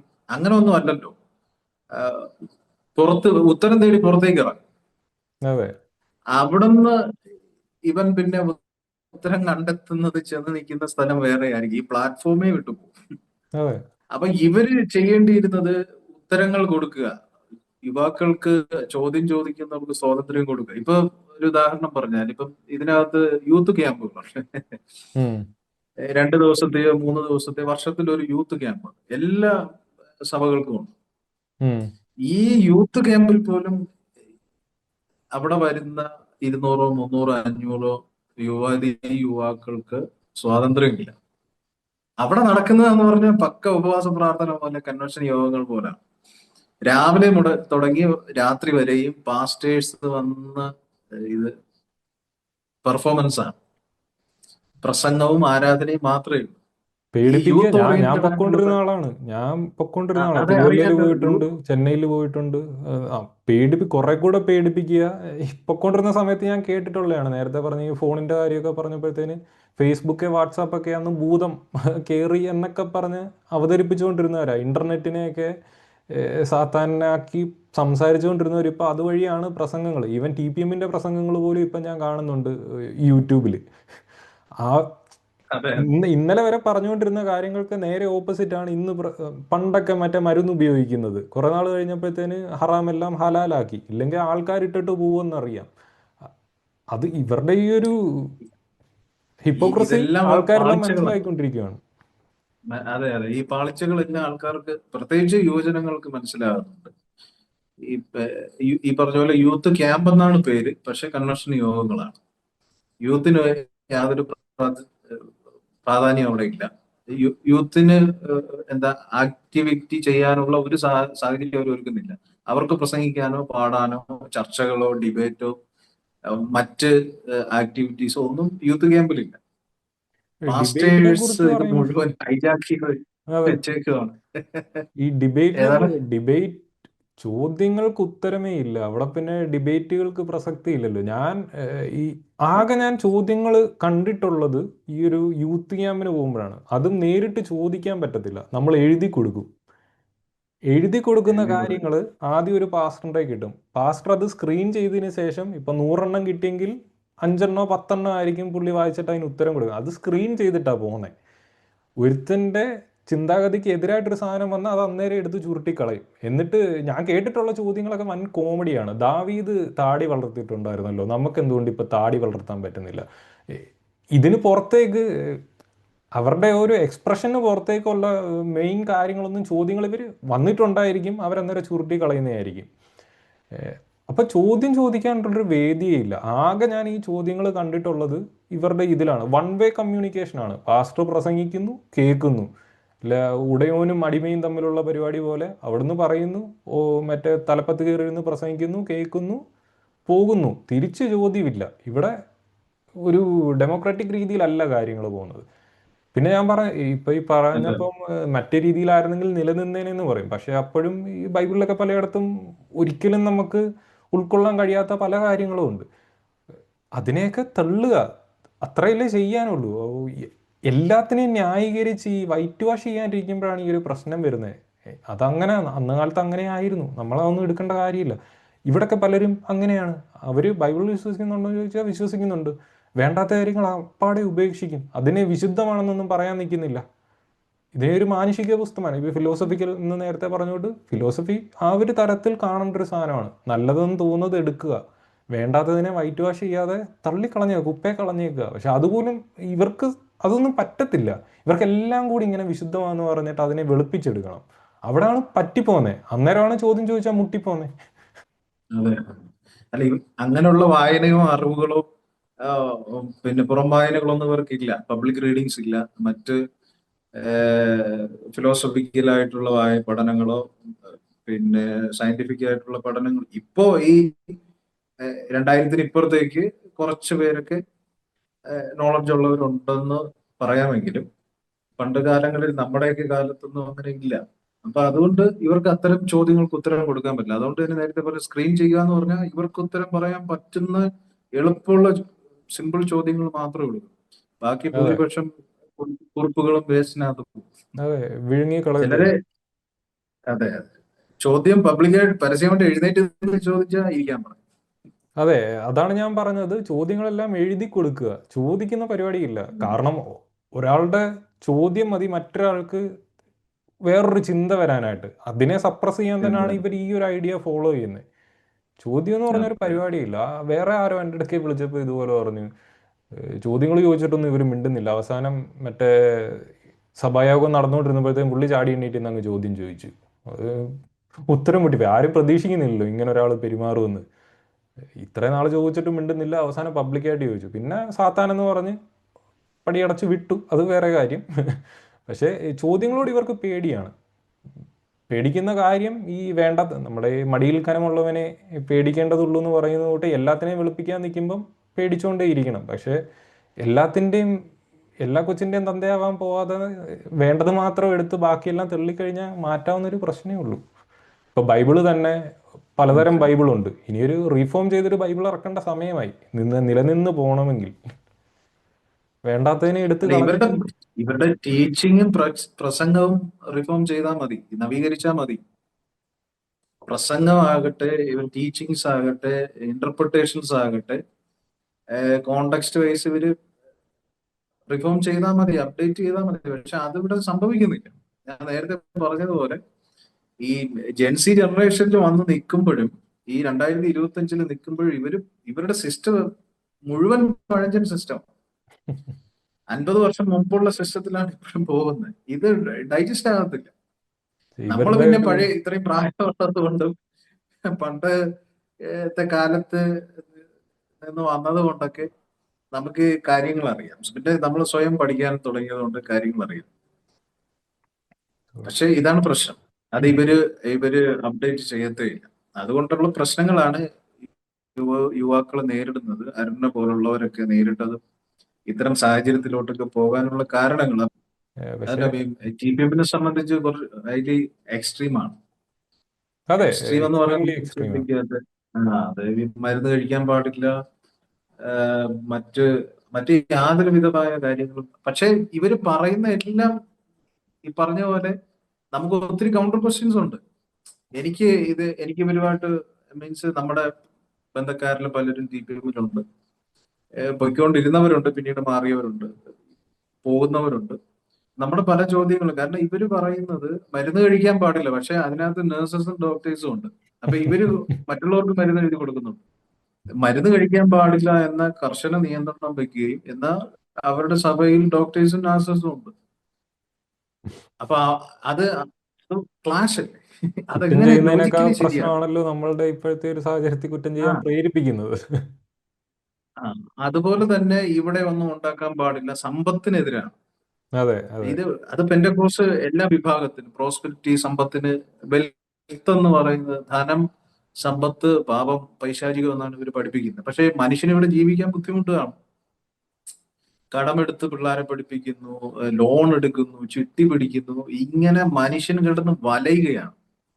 കുട്ടികളെ പഠിപ്പിക്കാൻ, അവരെ വിവാഹം കഴിച്ചയക്കാൻ, ഹയർ സ്റ്റഡിക്ക്, ഇതിനെല്ലാം ഇവർ സ്ട്രഗിൾ ചെയ്യുകയാണ്. ഇവരെല്ലാം പറയുന്നത് സമ്പത്ത് പാപമാണ്, അതുകൊണ്ട് സമ്പത്ത് ഉണ്ടാക്കാൻ പാടില്ല, പണക്കാരാകാൻ പാടില്ല. പക്ഷേ പക്ഷെ ഞാൻ ഈ പൊതുവെ സ്ട്രഗിൾ ഇവര് പറയുന്ന ഒരു ന്യായവും കൂടെ ഉണ്ട്. ഇതാണ് ക്രിസ്തീയ ജീവിതം, അതെ, അതെ, ഇടുക്കവും ഇതാണ് ക്രിസ്തീയ ഞെരുക്കവും ജീവിതം. നിറഞ്ഞ ജീവിതം. എടുക്കോ ഞെരുക്കോ ഉള്ളതാണ് ക്രിസ്തീയ ജീവിതം എന്ന് പറയും. പക്ഷെ അവര് തന്നെ ഓപ്പോസിറ്റ്. ഇപ്പം എന്റെ അറിവിൽ ഞാൻ സ്റ്റഡി ചെയ്തപ്പോൾ മനസ്സിലായി, ടി പി എം ഇത്രയും എക്സ്ട്രീമിസ്റ്റ് ആയ ഈ പ്രസ്ഥാനമാണ് പെന്തക്കോസ്തുകളിൽ ലോകത്തിൽ ഏറ്റവും സമ്പത്തുള്ളത്. കോടികളുടെ ആസ്തിയാണ്, കോടികളുടെ ആസ്തി. ഇവരിങ്ങനെ അതെ. പറയുന്നുണ്ടെങ്കിലും ഫിനാൻഷ്യലി വെല്ലാണ് പൊതുവിൽ പെന്തക്കോസ്ത് വിശ്വാസത്തിൽ വരുന്ന ആളുകൾ പൊതുവിൽ നോക്കുമ്പോൾ വലിയൊരു, എല്ലാവരും അങ്ങനെയാണെന്ന് ഒരിക്കലും പറയത്തില്ല, പക്ഷേ വലിയൊരു സമൂഹവും ഫിനാൻഷ്യലി വെല്ലാണ്. പണ്ടൊക്കെ ഉണ്ടായിരുന്നു. അന്നാണല്ലോ ഇവർ ഇത്രയും വളർന്നത്. ഈ ഒരു പട്ടിണിയും പരിവട്ടത്തിനെയും മുതലെടുത്താണ് ഇത് ഇത്ര വളർന്നു വന്നത്. ആ ഒരു സമയത്ത് കഴിക്കാനില്ലാത്തപ്പോൾ എന്തെങ്കിലും കേൾക്കുമ്പോൾ ഒരു ആശ്വാസം. അങ്ങനെയാണ് ഇത്ര ആൾക്കാർ ഇപ്പോഴും അവർ റിഫോം ചെയ്യാത്തതിൻ്റെ ഒരു ഇവരുടെ ഒരു ധൈര്യം എന്ന് പറഞ്ഞാൽ നമ്മൾ അന്ന് ഇങ്ങനെ കയറി വന്നതല്ലേ. പക്ഷേ ഇപ്പോൾ എന്ന് പറഞ്ഞാൽ ആ ഒരു രീതിയല്ല. ആർക്കും പട്ടിണിയും പരിവട്ടവും ആ ഒരു രീതിയിലില്ല. ഇൻഫർമേഷൻ ഒത്തിരി കിട്ടുന്നുണ്ട്. ആ ധൈര്യത്തിൻ്റെ പുറത്താണ് ഇവരിപ്പോഴും കളിക്കുന്നത്. സമ്പത്ത് ആ, പാവമാണെന്ന് പറയുകയും എന്നാൽ ഇവര് ഏറ്റവും സമ്പത്തുള്ള പ്രസ്ഥാനങ്ങളാണ്. കേരളത്തിലെ എല്ലാ മുഖ്യധാര പെന്റക്കോസ്റ്റ് പ്രസ്ഥാനങ്ങളും നമുക്ക് ചിന്തിക്കുന്നതിനപ്പുറം പിന്നെ നല്ല കാശുണ്ട്. സമ്പത്തുള്ളവരാണ്. അതിനൊരു എക്സാമ്പിള്, എൻ്റെ ഫാദർ പുറത്താണ് ജോലി ചെയ്യുന്നത്. അത്യാവശ്യം നല്ല സാലറി ഉണ്ട്. എല്ലാ മാസവും ഉം. 10% കൃത്യമായും കൊടുക്കുന്നുണ്ട്. അതേപോലെ തന്നെ ഫാദർ അല്ലാതെ അതേപോലെ തന്നെ പല ആൾക്കാർ, ഈ ഞങ്ങളുടെ ചർച്ചിൽ വരുന്ന ഒട്ടുമിക്ക ആൾക്കാരും എല്ലാം ഒന്ന് യു എസിലോ അല്ലെങ്കിൽ യൂറോപ്പിലോ അല്ലെങ്കിൽ ഗൾഫിലോ എല്ലാം ഒരുവിധം നല്ല രീതിയിൽ ജോലി ചെയ്യുന്ന ആൾക്കാർ. അറിയാലോ, മൊത്തത്തിൽ നേഴ്സുമാരുടെ അതെ, കൊട്ടകയാണ്. അപ്പം അവിടുന്ന് എല്ലാം തീർച്ചയായും. പുറത്ത് പോയി കഴിഞ്ഞാൽ 2-2.5 ലക്ഷമായിരിക്കും. അതിൻ്റെ ഒരു 10%. അവിടെ ഒരു ചർച്ചിൽ പോകുന്നുണ്ടെങ്കിൽ അവിടെ ഒരു 5 കൊടുക്കും, ഇവിടെ ഒരു 5 കൊടുക്കും. അല്ലെങ്കിൽ എൻ്റെ ഒരു ഫാദർ ആണെങ്കിൽ 10% ഒരാഴ്ചയിൽ അവിടുത്തെ ഗൾഫിൽ കൊടുക്കും, 1 മാസം അവിടത്തെ കൊടുക്കും, 1 മാസം ഇവിടത്തെ കൊടുക്കും. അങ്ങനെ പലതരം ആൾക്കാർ, ഓസ്ട്രേലിയയിൽ നിന്നുള്ളവരെ, UK നിന്നുള്ളവരെ, ഗൾഫിൽ നിന്നുള്ളവരെ, എല്ലാവരുടെയും ഒരു 10% എല്ലാ മാസവും കൃത്യമായിട്ട് ഇവിടെ ചെല്ലുന്നുണ്ട്. ഇതേപോലെ എത്ര സഭകൾ, ഒരു സെൻറ്റർ തന്നെ നോക്കുമ്പോഴത്തേക്ക് സെൻറ്ററിൻ്റെ അടിയിൽ കാണും ഒരു 50-60 സഭകൾ. ഇവിടുന്ന് 1 ലക്ഷം, നമുക്കൊരു ആവറേജ് പോട്ടെ, ആവറേജ് ഒരാൾ ഒരു 5,000 രൂപ കൊടുക്കുന്നു എന്ന് വെക്കാം. ഒരു 5,000 ഒന്നും അല്ല. ഞാൻ തന്നെ കൈ പിടിച്ച് കൊണ്ട് കൊടുത്തിട്ടുണ്ട്. എനിക്കിതിൽ താല്പര്യമൊന്നുമില്ല, പക്ഷേ നാട്ടിൽ നമ്മൾ നിൽക്കുമ്പോഴത്തേന് പപ്പ പറയുന്നു, ഇത് ഇത്രയും പൈസ ഉണ്ട്, അവിടെ കൊണ്ട് കൊടുത്തേനാ, കൊണ്ട് കൊടുക്കട്ടെ, പുള്ളി ഉണ്ടാക്കുന്ന കാശ് പുള്ളിയുടെ ഇഷ്ടം. ഞാൻ കൊണ്ട് കൊടുക്കുന്നു. ഇപ്പോൾ ഒരു ആവറേജ് 5,000 വെച്ച് കൂട്ടി നോക്കാം. ഒരു സഭയിൽ ഒരു 30 ഫാമിലി, 30 × 5, ഇത് × 60 ചർച്ചുകളുടെ ഒരു സെൻറ്ററിലേക്ക് വരുന്നു. ആ സെൻറ്റർ പോലെ തന്നെ കേരളത്തിൽ മൊത്തം എത്ര സെൻറ്ററുകൾ കാണും? അതെല്ലാം ഒരു ഇൻ്റർനാഷണൽ ആയിട്ടുള്ള ചെന്നൈയിലേക്ക് ചെല്ലുന്നു. വേറൊരു കാര്യം, ഇതൊന്നും അക്കൗണ്ട് ത്രൂ അല്ല പോകുന്നത്, എല്ലാം ലിക്വിഡ് മണിയാണ്. നമ്മൾ നോട്ട് കെട്ടുകൾ, പിടയ്ക്കുന്ന നോട്ട് കെട്ടുകളാണ് കൊണ്ട് കൊടുക്കുന്നത്. ഇവർ തന്നെയാണ് കണക്ക് എഴുതുന്നത്. ഓഡിറ്റിൽ കാര്യങ്ങളിലെല്ലാം കാണിക്കുന്നത് ഇവരുടെ കണക്കാണ്. ലിക്വിഡ് മണിക്ക് എങ്ങനെ നമ്മൾ ഓഡിറ്റബിൾ ആകും എല്ലാ കാര്യവും? പിന്നെ ഇതിൽ നിന്ന് ഞാൻ കണ്ടൊരു TPMലെ കാര്യമാണ് ഞാൻ പറയുന്നത്. ഇതിൽ നിന്ന് ഞാൻ കണ്ടിട്ടുള്ള ഇവരുടെ ഈ വിശ്വാസഭവനം കാര്യങ്ങളിലൊക്കെ വണ്ടികൾ എടുക്കുന്നത് ശ്രദ്ധിക്കുക, സെക്കൻഡ് ഹാൻഡേ എടുക്കത്തുള്ളൂ, പുതിയ വണ്ടികൾ എടുക്കത്തില്ല. കാരണം റെക്കോർഡിക്കലായിട്ടുള്ള ഒരു പരിപാടിയും ഇവർ ചെയ്യത്തില്ല. മറ്റേന്ന് പറഞ്ഞാൽ അവിടെ ഇത്ര പൈസയ്ക്ക് ഇത്ര ഇതിലെന്ന് കൃത്യമാണ്. ഇവിടെ ലിക്വിഡ് മണി കൊടുക്കുമ്പോഴത്തേന് എങ്ങനെ ആയിത്തീരുന്നു അറിയത്തില്ല. അതേപോലെ ഇത്രയും പൈസ അവിടെ ചെല്ലുന്നു. ഇനിയിപ്പം ബാക്കിയുള്ള ഇപ്പം ഇൻഡിപെൻഡൻസ്, ഇപ്പോൾ IPC ഷാരോൺ ഫെലോഷിപ്പ് ഒക്കെ ആണെങ്കിൽ അവരുടെ പാസ്റ്റർമാർക്കൊക്കെ കല്യാണം കഴിക്കാമെന്നെങ്കിലും പറയാം. ഈ ഒരു TPMൽ ഇവർ കല്യാണം പോലും കഴിക്കുന്നില്ല. ഈ പൈസയൊക്കെ എങ്ങോട്ട് പോകുന്നു? ബാക്കിയുള്ള സഭകളെ ഞാൻ കണ്ടിട്ടുണ്ട്. ഇപ്പോൾ ഈ ഓർത്തഡോക്സ് ആണെങ്കിലും മർത്തോമ ഇതൊക്കെ ആണെങ്കിൽ അവരുടെ സഭയിൽ ഒരാൾക്കൊരു വീടില്ലെങ്കിൽ വീട് വെച്ച് കൊടുക്കുക, അങ്ങനെ കുറേ പരിപാടി. ഇവിടെ ഞാൻ അതുപോലും കണ്ടിട്ടില്ല. പക്ഷേ ഈ പൈസ എല്ലാം എങ്ങോട്ട് പോകുന്നു? വല്ലപ്പോഴും ഒരു കൺവെൻഷൻ നടത്തും, അതും നാട്ടുകാരുടെയും തന്നെ പിരിക്കും, ഈ വിശ്വാസികളുടെയും തന്നെ പിരിച്ചിട്ടാണ് മെജോറിറ്റി ഓഫ് കാശും അതിന് കണ്ടെത്തുന്നത്. ബാക്കി പൈസ എല്ലാം എവിടേക്ക് പോകുന്നു? ഞാൻ പലരോടും ചോദിച്ചിട്ടുണ്ട്, എൻ്റെ ഫാദറിനോട് ചോദിച്ചിട്ടുണ്ട്, പലരോടും ഞാൻ ചോദിച്ചിട്ടുണ്ട്. അവരൊന്നും ബോധേഡല്ല. അവരിത് അതാണ് പറയുന്നത്, അത്രയും ബ്ലൈൻഡാക്കി നിർത്തിയേക്കുവാണ്. പക്ഷെ ഇത്രയും വലിയൊരു എമൗണ്ട് ഓഫ് മണി ലിക്വിഡായിട്ടുള്ളത് എവിടേക്ക് പോകുന്നു? ഇവരിത് എന്ത് ചെയ്യുന്നു? യാതൊരുവിധ ഐഡിയ ഇല്ല. ഇതുപോലെ തന്നെ ബാക്കിയുള്ള ചർച്ചകൾ, ഇപ്പോൾ IPCയുടെ ഒക്കെ റീസെൻ്റ്ലി ഒത്തിരി ഇഷ്യൂസ് അങ്ങനെ ഉണ്ടായല്ലോ. ഓൺലൈനിൽ തന്നെ പെന്തക്കോസ്റ്റൽ ടീംസ് തന്നെ അതിനെ കുറിച്ച് സംസാരിക്കുന്നത് ഞാൻ കണ്ടു. അപ്പം ഇത്രയും പൈസ ലിക്വിഡായിട്ട് ഇത് എവിടേക്ക് പോകുന്നു? വലിയൊരു ചോദ്യമാണ്. ഇതിലുള്ള വിശ്വാസികളൊന്നും ഇതിനെക്കുറിച്ച് ചിന്തിക്കുന്നില്ല. പിന്നെയും പിന്നെയും മാസം മാസം കൊണ്ട് തട്ടുക അങ്ങോട്ട്. അത് സ്പിരിച്വൽ വേൾഡിലെല്ലാം അങ്ങനെ തന്നെയാണ്. ആധ്യാത്മിക ലോകത്തെല്ലാം ഈ സമ്പത്തിന്റെ ഒരു വരവ്, അത് ഈ വിശ്വാസികൾക്കില്ല. ഇത് ഈ ആധ്യാത്മിക സാമ്രാജ്യങ്ങളുടെ ഹെഡ് ക്വാർട്ടേഴ്സുകളിൽ പണം വന്ന് നിറഞ്ഞുകൊണ്ടിരിക്കും. വിശ്വാസികൾക്ക് ഇതുകൊണ്ട് യാതൊരു പ്രയോജനം ഉണ്ടാകുന്നില്ല. അതെല്ലാ മതങ്ങളുടെയും കാര്യത്തിൽ അത് തന്നെയാണ്. അതാണ് ഞാൻ പറഞ്ഞത്. ബാക്കിയുള്ള ഇപ്പം ഓർത്തഡോക്സ് ഇതിലൊക്കെ വീട് വെച്ച് എടുത്തിട്ടുള്ളത് ഞാൻ തന്നെ കണ്ടിട്ടുണ്ട്. മറ്റ് സഭകളിലൊക്കെ ചാരിറ്റി ചെയ്യുന്നുണ്ട്, കുറച്ചൊക്കെ ചെയ്യുന്നുണ്ട്. ഇവിടെ അതുമില്ല, ഒറ്റ പൈസ പുറത്തോട്ട് കൊടുക്കത്തില്ല. എന്ത് സംഭവിക്കുന്നു? അത് വലിയൊരു ചോദ്യമാണ്. പക്ഷെ എനിക്ക് ഒരിക്കലും മനസ്സിലാകാത്ത ഈ TPമാർ ഇതുകൊണ്ട് എന്താണ്, ബാക്കിയുള്ള സഭകൾ പോട്ടെ, അവർക്ക് ഫാമിലി ഉണ്ട്, അവരെ രക്ഷപ്പെടുത്താനാണെങ്കിലും സാലറി ഉണ്ടല്ലോ, സാലറി. സാലറി കാര്യങ്ങളൊന്നുമില്ല. ബാക്കി ചർച്ചയൊക്കെ ഉണ്ട്, TPMന് അങ്ങനൊന്നുമില്ല. ഇതിൻ്റെയാണ് ഏറ്റവും വലിയ മിസ്റ്ററി. മറ്റേടത്ത് അവർക്ക് കട്ടിട്ട് എന്തെങ്കിലും കാര്യമുണ്ടെന്ന് പറയാം. കക്കുന്നുണ്ട്, കക്കൽ നടക്കുന്നുണ്ട്, ഇടയ്ക്ക് പൊങ്ങുന്നുണ്ട്. അവിടെ പിന്നെ സെക്രട്ടറി ഉണ്ട്, ഖജാൻജി ഉണ്ട്. അപ്പം കാശിൻ്റെ ഏകദേശം ഒരു ധാരണയൊക്കെ എന്തെങ്കിലുമൊക്കെ കാണും. ഇവിടെ അതൊന്നുമില്ല. ഫുള്ളി മറ്റേ കമ്മ്യൂണിസം പോട്ടാണ്, സെൻട്രലൈസ്ഡ് ആണ്. ചോദ്യങ്ങളില്ല, കാശ് എത്ര കിട്ടുന്നു എന്ന് ഒരു ഐഡിയ ഇല്ല. വലിയൊരു ക്വസ്റ്റ്യനാണ് ഇവിടെ നടക്കുന്നത്. വലിയൊരു പ്രശ്നം തന്നെയാണ് ഈ ഒരു സാധനത്തിനകത്ത് നടക്കുന്നത്. സെൻട്രലൈസ്ഡ് അവർക്ക് മാത്രമേ അറിയത്തുള്ളൂ എത്ര കിട്ടുന്നു, എവിടേക്ക് പോകുന്നു. ഞാൻ ഈ കുറച്ച് നാൾ നാട്ടിൽ നിന്നപ്പോഴത്തേന് ഈ പാസ്റ്റർമാരോടൊക്കെ, അന്ന് ഞാൻ ചർച്ചിൽ പോക്ക് കാര്യങ്ങളൊന്നുമില്ല, പക്ഷെ ചില പാസ്റ്റർമാരൊക്കെ ഇപ്പോഴും ചില 1-2 വ്യക്തികൾ, ഒരു വ്യക്തിയേ ഉള്ളൂ ഇപ്പോഴും ഞാനിങ്ങനെ റെസ്പെക്റ്റോടുകൂടി കാണുന്നതും. അതൊരു മാനുഷികമായിട്ടുള്ള കാര്യം തന്നെയാണ്. പുള്ളി ആ ഒരു വ്യക്തി എന്ന ആളെയാണ് ഞാൻ റെസ്പെക്ട് ചെയ്യുന്നത്, അല്ലാതെ ഒരു പാസ്റ്റർ എന്നുള്ള പൊസിഷനെയോ കാര്യങ്ങളോ ഇല്ല. അങ്ങനെ വേറെ ചില പാസ്റ്റർമാരുണ്ടായിരുന്ന സമയത്തും ഞാൻ വീട്ടിൽ കുറച്ച് നാൾ ഞാൻ വെറുതെ നിന്നൊരു സമയമുണ്ട്. ആ ഒരു സമയത്ത് ഞാൻ ഇവരുടെ കൂടെ അവർക്ക് ഈ ഡ്രൈവർ കാര്യങ്ങളില്ലാതെ വരുമ്പോഴത്തേന് എന്നെ വിളിക്കും. അപ്പോഴത്തേന് ഞാൻ വണ്ടി പൈസയ്ക്ക് എടുത്തിങ്ങനെ എറിയുവാണ്. മറ്റേ താളുകളൊക്കെ ഇങ്ങനെ കൊടുക്കുക. എവിടെയെങ്കിലും ചെല്ലുക, ലക്ഷറീസ് ആയിട്ടാണ്. ഞാൻ ഇത് കണ്ടിട്ട് ഞാൻ അന്നേരം വിചാരിക്കും, ഒന്നും അറിയണ്ടല്ലോ, വല്ലവനും എവിടെയെങ്കിലും ചെന്ന് കഷ്ടപ്പെടുകയാണ്, എടുത്ത് മറിക്കുകയാണ്. പക്ഷേ വളരെ ചുരുക്കം ചിലരെ ഞാൻ കണ്ടിട്ടുണ്ട്. അതാണ് ഞാൻ പറഞ്ഞ ഈ ഒരു വ്യക്തി എന്ന നിലയിൽ ഞാൻ റെസ്പെക്ട് ചെയ്യുന്ന ഒരു പാസ്റ്റർ ഇപ്പോഴുണ്ട്. പുള്ളിയൊക്കെ കിട്ടുന്ന കാശ് അവിടെ ഇവിടെയും പോകുമ്പോഴത്തേന് ഇവരുടെയും കൈ വെച്ച് കൊടുക്കുന്നതും ഞാൻ കണ്ടു. അത് പക്ഷേ വളരെ ചുരുക്കം, വളരെ ചുരുക്കം. ആ ഒരാളെ മാത്രമേ ഞാൻ കണ്ടിട്ടുള്ളൂ, സത്യം പറഞ്ഞ. അതെ, ഇതിനകത്ത് ഇൻഡിവിജ്വൽ ആയിട്ട് കുറച്ച് പേരുണ്ട്. ഇൻഡിവിജ്വൽ അതെ ആയിട്ട് എല്ലാ പ്രസ്ഥാനത്തിനകത്തും ഇൻഡിവിജ്വൽ ആയിട്ട് കുറച്ച് ആത്മാർത്ഥതയും ജെനുവിനിറ്റിയുള്ള കുറച്ച് പേരേ ഉള്ളൂ. വിരലിലെണ്ണാവുന്നവരെ നമുക്ക് എടുക്കാൻ പറ്റും. അതെ, ബാക്കി എല്ലാവരും എല്ലാവരും കൊമേഴ്സ്യലാണ്. മോശക്കാരെന്നൊന്നും ഒരിക്കലും പറയത്തില്ല, പക്ഷെ അത് വളരെ ചുരുക്കമാണ് പറയുന്നില്ല, ഇങ്ങനെയുള്ള നമുക്ക് ആൾക്കാർ. അങ്ങനെ പറയാൻ പറ്റില്ല. അതെ അതെ, നമുക്ക് പേഴ്സണലി അറിയാവുന്നവരുണ്ട്. അതെ അറിയാത്തവരിലും ജെന്യുവൻ ആയിട്ടുള്ള ആത്മാർത്ഥതയോടെ ഈ പറഞ്ഞ പോലെ ഈ കള്ളത്തരമൊന്നും ചെയ്യാതെ ആത്മാർത്ഥമായിട്ട് ഇതിനു വേണ്ടി നിൽക്കുന്നവരുണ്ട്.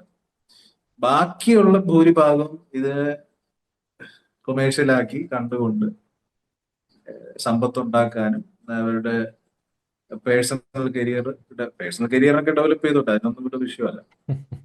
മറ്റ് കച്ചവട തന്ത്രങ്ങളും മറ്റ് ചൂഷണങ്ങളും ഒക്കെ ഉപയോഗിക്കാൻ വേണ്ടി നിൽക്കുന്നവരാണ്. അപ്പൊ ഇതൊക്കെയാണ് കാരണങ്ങൾ. നമ്മൾ ഇതിനകത്ത് വീർപ്പ് മുട്ടലിന്റെയും യുവാക്കൾ ഇതിനകത്ത് നിന്ന് മടുക്കുന്നതിന്റെയും പുറത്തു പോകാൻ താല്പര്യപ്പെടുന്നതിന്റെയൊക്കെ ഒരു സാഹചര്യം എന്ന് പറഞ്ഞാൽ ഇത്തരം കാരണങ്ങളൊക്കെയാണ്. ഈ ഒരു ഇത് കണ്ടു കാരണങ്ങളൊക്കെയാണ്. മടുക്കും. ഇപ്പം മടുപ്പിലേക്ക് വന്നു തുടങ്ങി. അപ്പൊ ഇത് അപ്ഡേഷൻ ആകാത്തിടത്തോളം കാലം, അവരെ ഉൾക്കൊള്ളാത്തിടത്തോളം കാലം ഈ പറയുന്ന ആരിനെ പോലുള്ളവരോ അല്ലെങ്കിൽ അത്തരം സാഹചര്യം, അതിപ്പം ഏത് തരത്തിലുള്ള യുവാക്കളായാലും കുട്ടികളായാലും കൗമാരക്കാരായാലും അവരുടെ പ്രശ്നങ്ങളെ ചർച്ച ചെയ്യാത്തിടത്തോളം കാലം, അവരെ ഉൾക്കൊള്ളാത്തിടത്തോളം കാലം, അവർക്ക് വേണ്ടി നിലനിൽക്കാത്തിടത്തോളം കാലം യുവാക്കളെല്ലാം പുറത്തേക്ക് പോകാനുള്ള സാധ്യത ഏറെയാണ്. ഇപ്പൊ പോയി പോയി തുടങ്ങി എന്ന് തന്നെ നമുക്ക് പറയാം. അതെ അതെ അപ്പൊ അതുകൊണ്ടാണ് ഞാൻ ആരുമായിട്ട് സംസാരിക്കാനായിട്ട് പ്രത്യേകിച്ച് താല്പര്യപ്പെട്ടത്. കാരണം അരുണിനെ നമ്മൾ നേരിട്ട് കണ്ടിട്ടില്ല. ഇത് സോഷ്യൽ മീഡിയ പ്ലാറ്റ്ഫോം വഴിയാണ്. എന്റെ ഒരു സുഹൃത്ത്, ഒരു സാറുണ്ട്, ഓക്കെ. തോമസ് മാത്യു എന്ന് പറയും. ഞങ്ങൾ സുഹൃത്തുക്കൾ. അപ്പൊ അദ്ദേഹമാണ് ഒരിക്കൽ ദിവസം അരുണ് ഫസ്റ്റ് ആണോ സെക്കൻഡ് വീഡിയോ ആണോ ഇട്ട് തുടങ്ങിയ സമയം എനിക്കൊരു ലിങ്ക് അയച്ചു, ഇതൊന്ന് കണ്ടു നോക്കാൻ പറഞ്ഞു. അങ്ങനെയാണ് ഞാനിത് കണ്ടപ്പോഴേ എനിക്ക് പെട്ടെന്ന് അറ്റാച്ച്മെന്റ് തോന്നി. നമ്മൾ ചിന്തിക്കുന്ന പോലെയൊക്കെ തന്നെയാണ്. അങ്ങനെയാണ് പിന്നീട് കോണ്ടാക്ട് ചെയ്ത് ഞാൻ മെസ്സേജ് അയച്ച് നമ്പറൊക്കെ മേടിക്കുകയും നമ്മൾ തമ്മിൽ പരിചയപ്പെടുന്ന, ടോക്ക് ചെയ്യുന്ന, സംസാരിക്കുന്നതൊക്കെ. അപ്പൊ എന്റെ മനസ്സിലുണ്ടായിരുന്നു. കാരണം ഇതൊരു പ്രശ്നമാണ്. ഇത് അതെ അതെ നമ്മൾ ഇത് തുറന്നു പറയണം. ഇത് അവതരിപ്പിക്കണം. ഇത് കേൾക്കണം, ജനം കേൾക്കണം, നേതൃത്വങ്ങൾ ഇത് കേൾക്കണം. ഇവര് മനസ്സിലാക്കണം എന്താണ് പ്രശ്നം, എന്താണ് ഇഷ്യൂ എന്നുള്ളത് മനസ്സിലാക്കണം. അപ്പൊ എനിക്കൊരു ആഗ്രഹമായിരുന്നു അതിനുമായിട്ട് ടോക്ക് ചെയ്യണം എന്നുള്ളത്.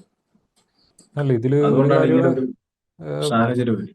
ഇതെങ്ങനെ റിഫോം ചെയ്യുമെന്ന് എനിക്കറിയത്തില്ല. കാരണം പെന്തക്കോസ്തുള്ള ഒരു ഐഡിയ അങ്ങനെ റിഫോം ചെയ്യാൻ പറ്റുമോ എനിക്കറിയത്തില്ല. കാരണം ഞാൻ അതിനെക്കുറിച്ച് അത്ര ഞാൻ വറീഡല്ല. പിന്നെ രണ്ടാമതൊരു കാര്യം, ഞാൻ ആരെയും നിരീശ്വരവാദിയാക്കാനായിട്ടല്ല ഈ പരിപാടി ചെയ്യുന്നത്. കാരണം ഈ ബൈബിളിൽ ഓക്കെ. പറയുന്ന തൊട്ട് ഒരു ആത്മാവിനെ രക്ഷിച്ച് മുഴുലോകം നേടാനുള്ള ഓഫറൊന്നും ആരെയും നിരീശ്വരവാദിയൊക്കെ എനിക്കൊന്നും കിട്ടത്തില്ല. ജസ്റ്റ് ഈ ഒരു സംസാരിക്കാൻ പറ്റാത്ത ഒത്തിരി ആൾക്കാരുണ്ട്. എന്നെ ഈ വിളിക്കുന്നവർ തന്നെ ഭയങ്കര ഒരു ആശ്വാസമാണ് സത്യം പറഞ്ഞാൽ. ഒരു സംസാരിച്ച് തുടങ്ങുന്നതും എൻഡ് ചെയ്യുന്നതും ആ ഒരു ടോണും കാര്യങ്ങളും വെച്ചിട്ട് നമുക്ക് മനസ്സിലാവും ഒരത്രയും ഈ ഒരു സാധനം പുറത്തോട്ട് സംസാരിക്കാൻ പറ്റുന്നില്ല, ആരോടും ഇത് ഷെയർ ചെയ്യാൻ പറ്റുന്നില്ല. എന്നിട്ട് ഇങ്ങനെ ഓരോരുത്തരൊക്കെ വിളിക്കുമ്പോഴത്തേക്കും ആ തുടക്കം അയ്യോ ഭയങ്കര സന്തോഷം ഇങ്ങനെ സംസാരിച്ച് കാണുന്നു. ഞാൻ ആദ്യമായിട്ടാണ് ഇങ്ങനെ ഈ പെന്തക്കോസ്തിൽ അതിനെ ഇങ്ങനെ ക്രിട്ടിസൈസ് ചെയ്ത് കാണുന്നത്, ഇതേ തോട്ടുകൾ കാര്യങ്ങളൊക്കെ. പക്ഷെ എനിക്ക് തന്നെ മനസ്സിലാവുന്നുണ്ട് അവർ ആ ഫീല്. കാരണം ഞാൻ അതിൽ കൂടെ ഗോ ത്രൂ ചെയ്ത ആളാണ്, അതുകൊണ്ട് എനിക്കത് പെട്ടെന്ന് മനസ്സിലാവും. എനിക്ക് പ്രത്യേകിച്ച് ഗുണം കാര്യങ്ങളൊന്നും കിട്ടുന്നില്ല. പക്ഷേ എന്നെ ഈ പലരും ബന്ധപ്പെടുമ്പോൾ അവർ പറയുന്നത് എനിക്ക് ഇതിനകത്ത് അങ്ങ് നിന്ന് പോകാം, അതാവുമ്പം എനിക്ക് പ്രത്യേകിച്ച് പ്രശ്നങ്ങളൊന്നും വരാനില്ല. അപ്പം അവർക്കൊരിക്കലും സംസാരിക്കാൻ പറ്റത്തില്ല. പക്ഷേ എൻ്റെ ഈ ഒരു വീഡിയോ ചിലപ്പോൾ അവർക്ക് സംസാരിക്കാൻ പറ്റാത്തടത്ത് ഈ ഒരു വീഡിയോ ചിലപ്പോൾ അയച്ചു കൊടുത്താൽ മതിയായിരിക്കും. അവർക്ക് സംസാരിക്കാനുള്ളതെല്ലാം സംസാരിക്കുകയുണ്ട്. അവർക്ക് ആരോടാണോ സംസാരിക്കാനുള്ളത് അവരുടെ ചീത്തയെല്ലാം എനിക്കേ വരുന്നുള്ളൂ. അവരെ അവിടെ സേഫ് ആക്കുകയാണ്. പക്ഷേ അറ്റ് ദ സെയിം ടൈം അവർക്ക് സംസാരിക്കാനുള്ള കാര്യം ഐഡിയ കൺവേ ആകുന്നുമുണ്ട്. ആ ഒരു ഇത് മുന്നിൽ കണ്ടുകൊണ്ട് തന്നെയാണ്. പിന്നെ എനിക്ക് എപ്പോഴും പറയാനുള്ളത് ഈ ഒരു കമ്മ്യൂണിറ്റി എപ്പോഴും ഡെവലപ്പ് ചെയ്തുകൊണ്ടിരിക്കുകയാണ്. ഞാനത് പ്രത്യേകിച്ച് എനിക്ക് യാതൊരുവിധ ഗുണവുമില്ല ഇങ്ങനൊരു സംഭവത്തിൽ ഇടപെട്ടത് കൊണ്ടോ സംസാരിച്ചത് കൊണ്ടോ. എല്ലാവരും പറയുന്നത് ഈ മറ്റേ യൂട്യൂബിൽ നിന്നുള്ള പൈസ കിട്ടാനാണ്. യൂട്യൂബൊക്കെ ഇപ്പം വളരെ കുറഞ്ഞു. ഇപ്പം യൂട്യൂബർമാർ യൂട്യൂബ് തന്നെ യൂട്യൂബ് പരിപാടി തന്നെ നിർത്തിക്കൊണ്ടിരിക്കുകയാണ്. ഈ മില്യൺ കണക്കിന് യൂട്യൂബ് വ്യൂസ് വളരെ ഉള്ള, കമ്മിയാണ്. അതെ, ഇപ്പം മില്യൺ കണക്കിന് വ്യൂസ് ഉള്ള വ്യക്തികളൊക്കെ ഇപ്പം നിർത്തിക്കൊണ്ടിരിക്കുകയാണ്. അതെ, കഴിഞ്ഞ ദിവസം കേരളത്തിലെ പ്രശസ്തനായ ഒരു യൂട്യൂബർ അദ്ദേഹത്തിന്റെ റവന്യൂ ഇതിൽ സ്ക്രീനിൽ കാണിച്ചു. ഓക്കെ. 3 മില്യൺ 4 മില്യൺ വ്യൂവേഴ്സ് ആണ്. പക്ഷെ പുള്ളിക്ക് കിട്ടുന്നത് വെറും 1000-2000 രൂപ അതെ സ്ക്രീനിൽ. അപ്പൊ യൂട്യൂബ് റവന്യൂ ഒക്കെ പോയി. അതിലൊന്നും കാര്യമില്ല. അതെ എനിക്ക് എന്റെ ആശയം അറിയാം, നമ്മുടെ ആശയം സ്പ്രെഡ് അതെ ചെയ്യുക എന്നുള്ളത്. അതെ തുറന്നു പറയും. നമ്മൾ സഫർ ചെയ്തൊരു സാധനമുണ്ട്. ഞാൻ മുന്നുള്ള വീഡിയോയിലൊക്കെ പറഞ്ഞിട്ടുണ്ട്. എനിക്ക് പ്രത്യേകിച്ച് ഇത് ആ ഒരു ആ ഒരു സാധനം പറയണമെന്നുണ്ട്. പക്ഷേ അത് പറഞ്ഞാൽ എല്ലാവർക്കും പെട്ടെന്ന് മനസ്സിലാകും കാര്യങ്ങൾ. പക്ഷേ ഞാനിപ്പോഴും റെഡിയല്ല. ഞാനത് സംസാരിച്ചാൽ അതുമായിട്ട് റിലേറ്റ് ചെയ്ത് ചുറ്റും നിൽക്കുന്നവർക്ക് കൂടെ അവരെ കൂടെ അത് മനസ്സിലാക്കിയതിന് ശേഷമേ എനിക്കങ്ങനെ സംസാരിക്കാൻ പറ്റത്തുള്ളൂ. പക്ഷേ തീർച്ചയായും. ആ ഒരു കമ്മ്യൂണിറ്റി എപ്പോഴും പലരും എന്നെ വിളിച്ചിട്ട് പറയുന്നത്, ഞങ്ങൾ ഒത്തിരി പേരെ ഞാൻ തന്നെ കോണ്ടാക്ട് ചെയ്യാൻ ശ്രമിച്ചിട്ടുണ്ട് ഈ എക്സ് മുസ്ലിംസ് ആയിട്ടുള്ള വ്യക്തികളെ. കാരണം എന്ന് പറയുമ്പോഴത്തേന് നമ്മുടെ സാമ്യമായിട്ടുള്ള രീതിയിൽ ഒരു അനുഭവം ഉള്ളത് അവർക്കാണ്. അപ്പോൾ അവരുടെ സംസാരം കാര്യങ്ങൾ കേൾക്കുമ്പോഴത്തേന് ഇവരോടൊന്ന് സംസാരിച്ചാൽ ചിലപ്പോൾ അവർക്ക് മനസ്സിലാകുമായിരിക്കും എന്ന രീതിയിൽ കോണ്ടാക്ട് ചെയ്യാൻ ശ്രമിക്കുമ്പോഴത്തേന് അവരെ നമ്മളുടെ ഒരു പേരും കാര്യവും നമ്മൾ ആദ്യം ഒരു മെസ്സേജ് അയക്കുമ്പോൾ പറയുമല്ലോ, ഞാൻ ഇന്ന ആളാണ്, ഇന്ന പോലത്തെ വിശ്വാസത്തിൽ നിന്ന് വിട്ടുവന്നതാണ് എന്ന് പറയുമ്പോഴത്തേന് പിന്നീട് അവർ കോണ്ടാക്ട് ചെയ്യാനായിട്ടൊരു അതൃപ്തി പ്രകടിപ്പിക്കുന്ന രീതി ഉണ്ടായിട്ടുണ്ട്. അപ്പോഴാണ് ഞാൻ അതും എല്ലാം കൂടെ കൊണ്ടാണ് ചിലപ്പോൾ ഒന്നെങ്കിൽ ഞാൻ ഇങ്ങനെ 2-3 പേരെ കോണ്ടാക്ട് ചെയ്യാൻ ശ്രമിച്ചു. അന്ന് അവരെ സംസാരിച്ചിരുന്നെങ്കിൽ മേ ബി ഇപ്പം ഞാൻ ഇങ്ങനെ സംസാരിക്കേണ്ട ആവശ്യം വരത്തില്ല. കാരണം ഞാൻ സംസാരിച്ചു, വെൻ്റ് ഔട്ട് ചെയ്തു, കാര്യം പോയി. പക്ഷേ എന്തോ സംസാരിക്കാതിരുന്നത് ഏറ്റവും നന്നായി എന്ന് എനിക്കിപ്പോൾ തോന്നുന്നുണ്ട്. കാരണം സെയിം അവസ്ഥയുള്ളവർക്ക് വരാനും സംസാരിക്കാനും, കാരണം അങ്ങനെ ഒരു വ്യക്തി നമ്മുടെ അടുക്കലേക്ക് വരുമ്പോഴത്തേന് അവർക്ക് അധികം എക്സ്പ്ലെയിൻ ചെയ്ത് തരേണ്ട കാര്യമൊന്നുമില്ല. അവരൊരു വാക്ക് പറയുമ്പോഴേ മനസ്സിലായി സെയിം ഇതായിരുന്നു. ഒരാൾ കേൾക്കാനുണ്ട് എന്ന് പറയുന്നതാണ് ഏറ്റവും വലിയ കാര്യം. ഒരു വലിയ സൊല്യൂഷൻ ഒന്നും പറഞ്ഞു തരണ്ട. ഓക്കെ, മനസ്സിലായി, പ്രശ്നമില്ല, ഞാൻ ഇങ്ങനെ തന്നെ ആയിരുന്നു. ഒരേ വേദന അനുഭവിക്കുന്നവൻ വേദന ഷെയർ ചെയ്യുമ്പോഴത്തേന് അങ്ങോട്ടും ഇങ്ങോട്ടും ഇലയും എന്തോ പറയുമല്ലോ, അത് പറയുന്ന തൊട്ട് അങ്ങനെ ഒരു ഫീലിംഗ്. അപ്പോൾ അതിന് വേണ്ടിയിട്ട് എപ്പോഴും നമ്മളൊരു കമ്മ്യൂണിറ്റി ഡെവലപ്പ് ചെയ്യുന്നുണ്ട്. ആർക്കും ഇതിൽ ഒരു പ്രശ്നമായി തോന്നുന്നു, നിങ്ങൾ പുറത്ത് വരണമെന്നില്ല, പക്ഷേ സംസാരിക്കണം, കാര്യങ്ങൾ തുറന്നു പറയണം. ഉള്ളിൽ തന്നെ വെച്ചുകൊണ്ടിരിക്കുന്ന വല്ലാത്തൊരു അനുഭവമാണ്. അപ്പോൾ അതിന് സംസാരിക്കാൻ ഇവിടെ ആളുണ്ട്, നിങ്ങളാരും ഒറ്റയ്ക്കല്ല എന്നൊരു മെസ്സേജാണ് എനിക്ക് എപ്പോഴും കൊടുക്കാനുള്ളത്. തീർച്ചയായും അത് നല്ലൊരു കാര്യമാണ്. കാരണം അവരെ അവിടെ നിർത്തിക്കൊണ്ട് തന്നെ അവരെ റിലീഫ് ചെയ്യുകയാണ്. അതെ അതെ അല്ലെങ്കിൽ ഈ പറഞ്ഞതുപോലെ അവര് അടുത്ത നിമിഷം എന്താണെന്നുള്ളത് ചിലപ്പോൾ മറ്റൊരവസ്ഥയിലോട്ടൊക്കെ പോകാം, മാനസിക അതെ പ്രശ്നങ്ങളിലേക്കൊക്കെ പോകാം. അതെ അപ്പൊ അത് ചെയ്തത് നല്ലൊരു കാര്യമാണ്.